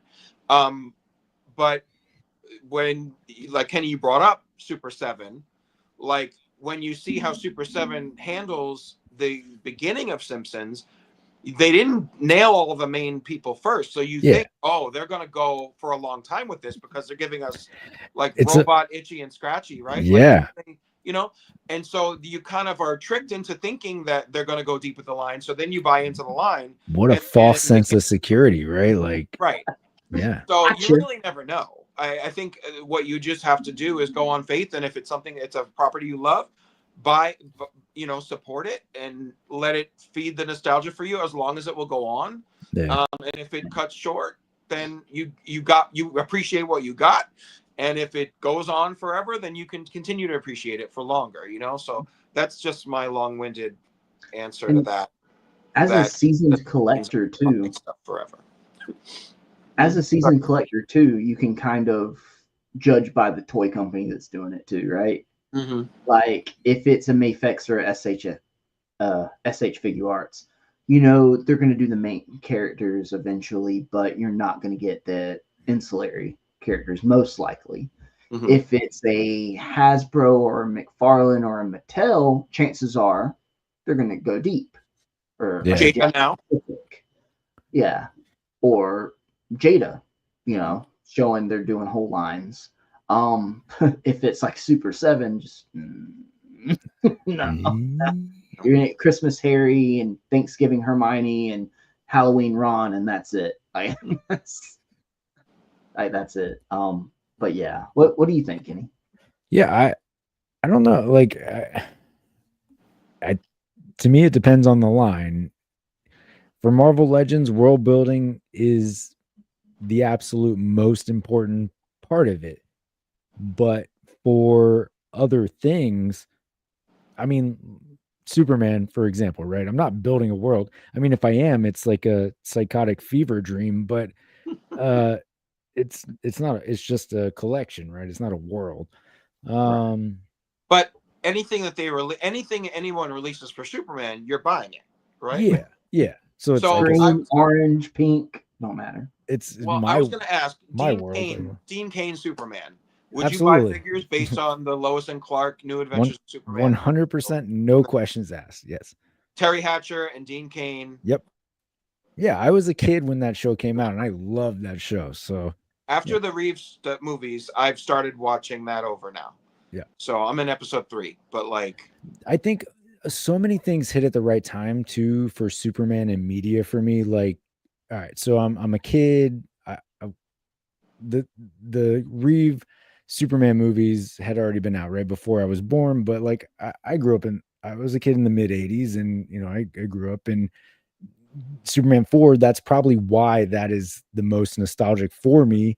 Not justified. It is justified anyway, but Not that's not justified. that's not the point. But getting a little thank you, getting a little bit older, right? Then we get the Dean Cain series, and that I was still pretty young at that time, so it was cool to see an episode every week with Superman on TV. I get into high school and Smallville comes out, and to me, I love Smallville because it was the only representation on TV for Superman at that time. So again, just a weekly thing that I could watch with Superman. Now, I don't have like the same ties to like the newer shows like Superman and Lois, but like I've watched some episodes of it, and maybe I'll go back and eventually watch it. Same with Man of Steel. Like I don't have any real emotional ties to the Snyderverse of Superman, but I love that it exists. Well, also it's a double-edged sword because now you're grown, so you're going to compare the modern Superman stuff to what like drew you in as a What kid. shaped it. And if it doesn't match up with that, or like bring to life the same things that did, you're not going to be as attached to it, right? Because it's not Dean Cain. It's not that. Right. Yeah. Right. Yeah. No, that's what nostalgia is, a son of a bitch, because like it really affects everything for you and shapes your thought process on that. But anyway, back to world building. Yeah. No, I there's a lot of it that is important, but I don't think it's the most important thing, because I don't necessarily need to build a world, right? Like I have an action figure of the Toxic Avenger. Now, I love the Toxic Avenger, but am I going to build out a world for the Toxic Avenger? No, I just need Toxie and I'm good. So, I guess it depends on the thing or the property. But if they did Captain Planet, you would want to build a world? Yeah, absolutely. I'm building that world out. Yeah. And that's we were mentioned earlier, like what's one thing that you really would like to see come to life as an action figure line and something to world build. And for me, Captain Planet's like probably number one. And it doesn't make sense that it doesn't exist in this era of collecting. And let the record show too that Kenny is a bigger Superman fan than David is a Captain Planet fan. David wants Captain Planet, but Kenny will take every Superman variant. But David has said he strongly objects to a Don Cheadle Captain Planet figure. I just want to point that out. Go back to episode 8 for that. Go back to episode 8. And also, Synthetic Panels is here. I'll take a Don Cheadle Superman if that's whatever. So it doesn't matter. Every Superman. Hello, Synthetic Panels. Thank you for joining us. So, Rich and Rick, I'm right with you, both of you, about your chat. Just saying. Rich and Rick, same. We're all in that club. Oh gosh, do I even want to ask? But yeah. But anyway, Kenny, I'm sorry. Didn't want to interrupt. I think that was it. I don't know. Oh wait, Agent Z-Man said something about Superman Returns and again, I love Superman Returns. So here we go. What do you say? Right. That's the kind of sequel movie. Yeah, with Brandon loose sequel. Yeah, Brandon Ralph, which I hate that did not get extended. I would have loved to have seen 2 more movies with Brent. I mean, the dude was so good as a successor to Christopher Reeve. Take the guy for what he is as an actor. I only know him from, I think he was in Scott Pilgrim versus the World, and then he's done some other stuff, and he's reprised Superman as like the Kingdom Come version on CW stuff. But as far as like his portrayal of Superman and Superman Returns, yeah, I so badly wanted to see more of that, and I've been robbed of that. So Well, also Kevin Spacey became a little Also, well, problematic yeah, around that time. we can remove him from the equation and move on. We can find bald dudes everywhere. Rich would love to play Lex Luthor. Hey, Ooh, Rich would make it great. The only role that Rich would do better than Lex would be Zordon. Zordon. Can we get Rich as a live action Zordon at some point? Please, Rich, make my thumbnail come to life. Okay? Okay, please. Also, Z-Man has a question, but I also want to point out Northern Nomad is here. And David, he's asking, which sucker is talking? Is it David, Evan, or Smith? I don't remember. I don't know. You may never know. Who's to say? A little bit. But Z-Man does have a question regarding the Simpsons line, talking about things becoming problematic for some reason. He's asking if we think Jax would do Apu. So I dipped into my slides from a couple weeks ago at this point. So we know this is wave 3 for the Simpsons, and this is wave 4. So they're going deep, doing repaints. I don't think that they would necessarily shy away from the character because it's an essential character to the show. Right. He's been around for so long. I think they'll do him. Why? Wait, am I out of the loop? Why would that be problematic?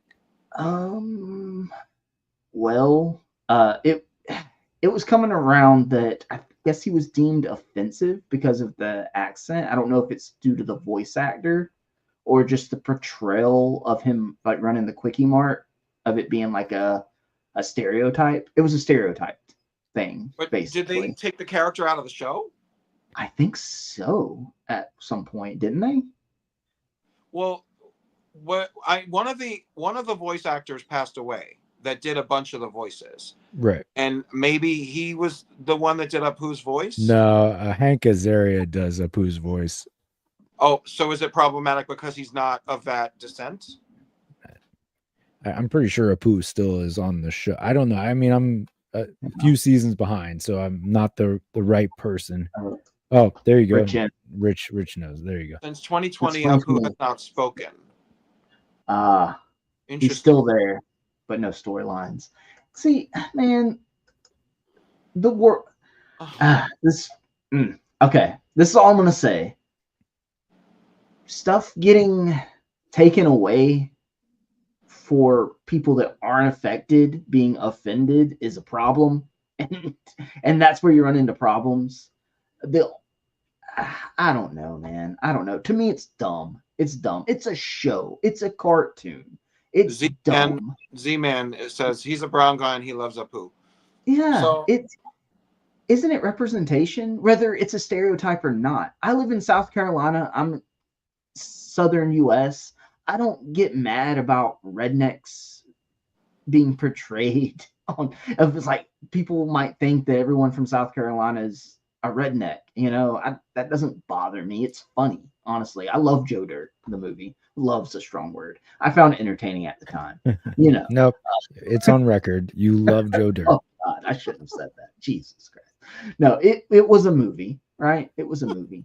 So yeah, I hope they do it. I mean, he's an essential character, and they need to do all the characters. The action figure doesn't speak anyway, so right. I mean, it seems odd to contribute to the erasure of the character through the action figure line when how many seasons was he actively involved?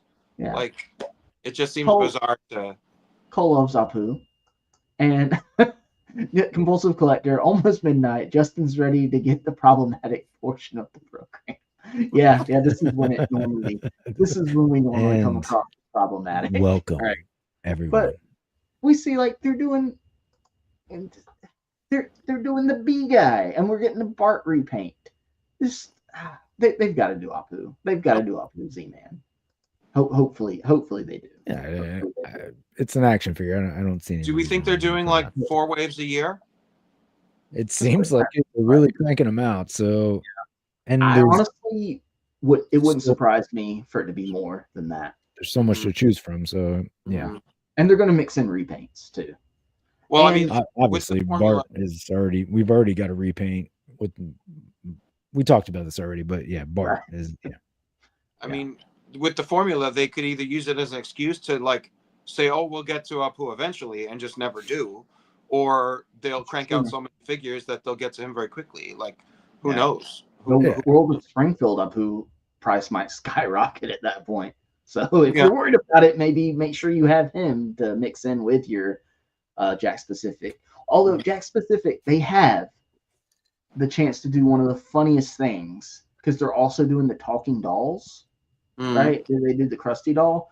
They could do a talking Apu doll. Yeah, even though he's not allowed I feel to like talk. that one won't happen, but the would be hilarious. 4-inch figure is on the table. It would be hilarious though if they did it. I'm just saying that would be funny. Yeah, come on, man, come on.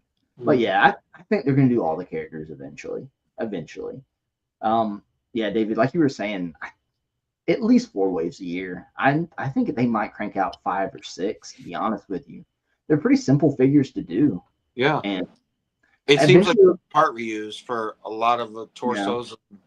You know, eventually we're going to reach a point where it's probably 2 repaints per wave. To be honest with you, or not even necessarily repaints. Maybe just like a Homer re-release with a different head or facial expression. We're going to reach that point. So. Compulsive collector. Problematic. Yep. Yeah. We reached that point, John. That's how you know it's almost time to end the stream. Does anybody, either of you guys, have any final thoughts on why or what you collect and this problem? I guess we can all agree it's pretty much a disease at this point. It spreads, and there's all this stuff. I've been taking stuff off the shelf to show off. So I've got Beetleborgs on the desk next to me. A Dexter's Lab set from, Cole said this was really expensive on the aftermarket. I ended up getting being able to find this. It does bother me, Cole, that the DD is a little smaller, but you can mess with like perception and everything. I'm going to have a cool cartoon shelf and everything. There you go. So you can kind of put stuff like front, back, and all that stuff, We need Jada to do a Cartoon Network line stuff. I've got Beetleborgs here. I've got Biker Mice from Mars and Darkwing Duck beside me. It's a problem, guys. It's a problem. I think right. If I had a final thought, it would be like all we know is we have this one life, right? Like if you're collecting and you want to collect something, just get it for yourself. Like nothing is promised in the future. I'm not saying bankrupt yourself to do it, but like, sounds like you are. I'm not. I swear. But like, and if you don't want to spend the money, send it to me. Just send me the. There we go. But like, if it's something that brings you joy, like participate in it and let yourself be happy and give yourself the things that you felt like you couldn't get before. Like if something is put out into the world for you to be able to acquire it, and it would make you happy to, feed that inner child, that stays with us forever, then do it. Like let the reasons that you collect evolve as you get older. Let the need to justify it to anybody fall away. Like we sit here and justify to ourselves. Really, we're not really out here justifying it to anyone in particular, to ourselves. Right. And like, as long as you justify it to yourself, that's really all that matters. Yeah. Who cares what anybody thinks about it? Pay your bills, feed your kids, buy your toys. There we go. Yeah. In that order. Justified. Yeah. There we go. Yeah. As long as your lights are on, there's a roof over your head, and you got food in the fridge, buy your toys. Be happy. And it's I don't know, man. You're only here for a certain amount of time. Have fun. You have to have a hobby. We didn't really get into this. We touched on it a little bit, but hobbies have always been a thing. Like, this is a niche of collecting. Collecting in general is the most popular hobby, really. It's just, what do you collect? We happen to collect action figures. People collect cars, they collect stamps, they collect coins. Like, it's everything, man. Yeah. And I have to have a hobby. I have to have an outlet. If I'm just going to work, if I go to work and it's work mode, I come home and it's, you know, husband and dad, and I don't have anything just for myself, I'll go You crazy. go crazy. Yeah. You know, I have to have something to look forward to. It's I mean, having I fun. I like a lot of I have a lot of friends that are not collectors, and they're always going out and traveling and having experiences, and I don't want to take anything away from that, but I guess part of my control thing is I need a physical representation of the things that I own. Like I don't I'm the oldest one in this group, so I'm very resistant to this digital age where Have we everything's in the determined that cloud, though? I don't know. whatever. What was that? Part? But anything that's like, if I buy a digital file of a movie, I know I'm afraid because I can only view it as long as that streaming service is willing to stream it for me. Right. Yeah. And Yeah. so Yeah. if I don't have the physical disc that thing is on, that I can put it in a player and play it, regardless of streaming service, regardless of internet connection, regardless of anything, like it helps me feel comforted to have the physical thing in my hand. Yeah. So It's right there. Sometimes both hands. yes, sometimes you need both hands. Yeah. So, but you know, Rick said this earlier in the chat also, that like people have been collecting since as early back as anything has been recorded. Like he said something about like human totems, like little figurines and things that people made in ancient times. Like there's evidence of collectors back to the dawn of civilization. So it's okay. Like it's okay that we collect stuff, you know, like that's the moral of today's stream. It's okay. It's okay. It's okay. Okay. It's okay. It's okay. Even if it's McFarlane, it's okay. Even if it's Pops, and that will be the only time I ever say that. Funko Pops, even if it's Funko Pops, you're okay. It's okay. Yeah, that's the chat got very, very opinionated when we started talking about Pops. They did not. Yeah, it was not a popular. We should next episode. We should talk about Funko. David with a complete series of Sweet Valley High Blu-rays. No, not Sweet Valley High. I do have a large DVD collection though, as well. Oh, same. Yeah, so you're not alone. But it's also like a representation of like everything that I ever watched and enjoyed. Like there was a period where I guess it was slow. Maybe it was a slow time in between like the dead era of Marvel Legends, where like there was like one release a year, to what was it, 2009, 2010, where like there was only like Toys R Us 2-packs for like the whole year. Oh wow. But I went through like Amazon and started ordering like DVD series to own of things that I loved watching when I was young. So like it manifests in a lot of ways, collectors, you know, like, but it's all about carrying that nostalgia with you and like keeping the things that you love alive with you for the whole duration, you know? Exactly. It's like physical representation of just having a physical copy of something. Like your memories fade and experiences fade, but having a physical copy of this, it'll deteriorate over time, you know, who cares? But it will not while you're deteriorate. But it will always be here until I break it. There we go. That's not if I have anything to do with it. No, just broken ring light right there. There we go. But Kenny, do you have any final thoughts? Yeah, if I could leave you with this. Hold on 1 second. I'm gonna zoom in real quick. There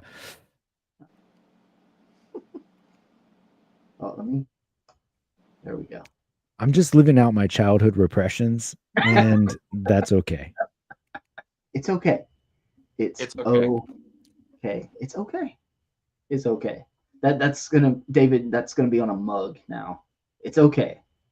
Next transparency graphic. It's okay. It's okay. There's justified, there's McFailure, and then there's it's okay. It's okay. Yeah. It's okay, guys. It's okay. So that's the stream, everybody. I appreciate everybody being here. We still have, it looks like 22 people watching after 3 hours, but guys, and half of them are in the UK. which That's is which is like wild. tomorrow. Rich is up. Yeah. Yeah. You guys should sleep more, honestly. Yeah, But it's- But not Thank when you. you're but like sleep after the stream. like Sleep not on Saturdays, but Right. during the Yeah. other days of the week. Sleep in on Like, Sunday, right? yeah. It's nothing After I'll have this, work during the week Sunday. and like go stay to home sleep. so Yeah. you can be awake for the Justified chat. Right. Exactly. But guys, we definitely have to shout out our channel members at the beginning and the end of the stream. So we have our Justified MVPs and our Justified members. Whether you're a Justified MVP, a Justified member, a subscriber, or you're a lurker that hasn't decided to subscribe yet, we appreciate you. You're here checking us out. Go hit subscribe and then join and then upgrade. That'd be great. You know, we can be bought. Our affection can be bought. We are all three in the US, so there's a price on everything. But we appreciate everybody. So I did, if you weren't here in the beginning, there was a little nugget dropped. There's something, a couple little extras coming to the Justified MVP, and maybe Cuppy up there is a little hint of what might be coming to the MVPs. But does either you guys, for some extra Justified co-host points, want to do a readout of our Justified channel members for me? I can do it. Nice. Well, I did it at the end of the last stream, and I was thinking, like, if I did the end of the last stream, I should do the start of the next stream, and then someone else, we rotate. Since That's Alexi fine. decided to like that's drop out for like good, 6 yeah. weeks, but then Okay. like Justin, you read it at the end of the stream prior, Right. and so Kenny's turn is really now. Oh shit. Oh, You know, blast Kenny. and then next week Kenny needs to do the first readout, and then we rotate again. Yeah. Well, And Alexi is has back, to do next so week's Alexi end. should do the end readout. Yeah, Alexi has to do next week's. Yeah. He's been gone for long. Yeah. But guys, so no joke. It would be hilarious if for next week, because I appreciate all the channel members, all the gifted memberships. The only downside about gifted memberships is they roll off after a month if they choose not to renew. It would be amazing if Alexi dipped out for 6 weeks. It would be absolutely amazing if our Justified channel member list was longer than ever for Alexi's first stream back, knowing that he has to do his patented detailed readout and That'd be awesome. a personal touch to each one. So if anybody's feeling generous and wants to gift any memberships, that would be hilarious. I'm just going to put that out there because he skipped out on 6 weeks, guys. Make him read out a bunch of names. That'd be And fun. welcome Exactly. Call's Cave, because Yes, Call is a welcome. member during the stream, so good to have you here, and your Thank you, guns Cole. and your likeness to Christian Bale. Yes. Thank you, Cole. Thank you. Yeah. And Yeah. all right, Kenny, hit it. Okay, let's do this. So let's welcome you. We read this off at the beginning, and by we I mean Justin, and I'm here now, and I'm sorry for that. If you've just come to the channel, you have no idea what's going on, you want to join the channel. Well, first of all, if you just got here, I don't know why, but thank you. I've been here for like what, 18 weeks, and I still don't know what's going on. That's fair. Yeah. You've got two options when it comes to joining, right? You can either be the Justified or you could be Justified MVP. So we need that, like a little glitter, like MVP. But that works for now. Yeah. So take a look at that. Feel free to do it. If you want to be MVP, though, you can join the likes of Agent Z-Man, Legion X, Compulsive Collector, my friend John Morrissey, and my fellow co-host David Evan and Smith. So I'm just saying, those are the perks. There are other perks, but those are perks in and of themselves, right? Pretty rad. Right? It's pretty rad. It's pretty rad. Now, to the Justified, the ones who have braved a path unlike any other, who have traversed fields of glory, who have known the likes of none other. We have St. James, the patron saint of action figures, the one and only Dan, who reviews our favorite and everyone's favorite, Christopher Allen, Rich, aka Displayed Once, aka Zordon, aka Lex Luthor. I don't know. We may find out in the future. Kurt K, my friend. Your girl's got Legos. Alexi's better half, right? We know that. Jesse Hubbard. I think we decided Braithen, right? We're settling on Braithen. I think so. Okay. Whether Braithen likes it or not, Braithen. STM Figures, Phil Jones, Geek Fusion TV, like that. And count. Oh, yeah, me. Hi. Collecting Rush, our friend, just reached 10,000 followers on Instagram. So if you're following him, good for you. If you're not, join those. That's 10,000 people. They know, 10,000 people know what's good, right? I think. I don't know. Jay's Toy Collection UK, our friend in the UK. If you're not subscribed to that channel, do yourself a favor and get over there. RG, same thing applies. Go to that channel. But RG, we love you. Love to see you around. Lorenz, aka the Blackter, aka his wife collects random things that we're all still trying to figure out, but we love it and we love the journey. Phoenix rising from the ashes. There you go. Shane Shooter, Brian Merchant, bring toys to work. Michael, we love you. Darth Lopez, Frankie, Pock Photos, Kyle. Just Kyle. I love how simple that is. Just Kyle. I'm pretty sure it was Kyle M before, and I think he dropped the M maybe. And now it's just Kyle. Person. It was a different person. We were doubling up on We've had two Kyles. Oh, wow. We're lucky. All right. Ravenous Collecting, literally action figures. I would love to see another group called Figuratively Action Figures during this. It's right there. It's right there. It's such an easy. Wow. Yeah. Ooh, so that's good. If you're out there, we just handed you a brand. Literally. It's right there. Literally and figuratively. Yeah. And let's not forget the one and only Chris Murphy. Thank Ladies you. and gentlemen, folks of the audience, the great people of the world, all of you out in the ether, those are your Justified MVPs and the Justified. Thank you, everybody. And Cole's Cave. And Cole's Cave. Yes, appreciate who joined today, a new member, Cole's Cave. Let's not forget. We've got another new member, Northern Nomad. Thank you, Northern Nomad. Northern Nomad, the number one sucker. Number one sucker.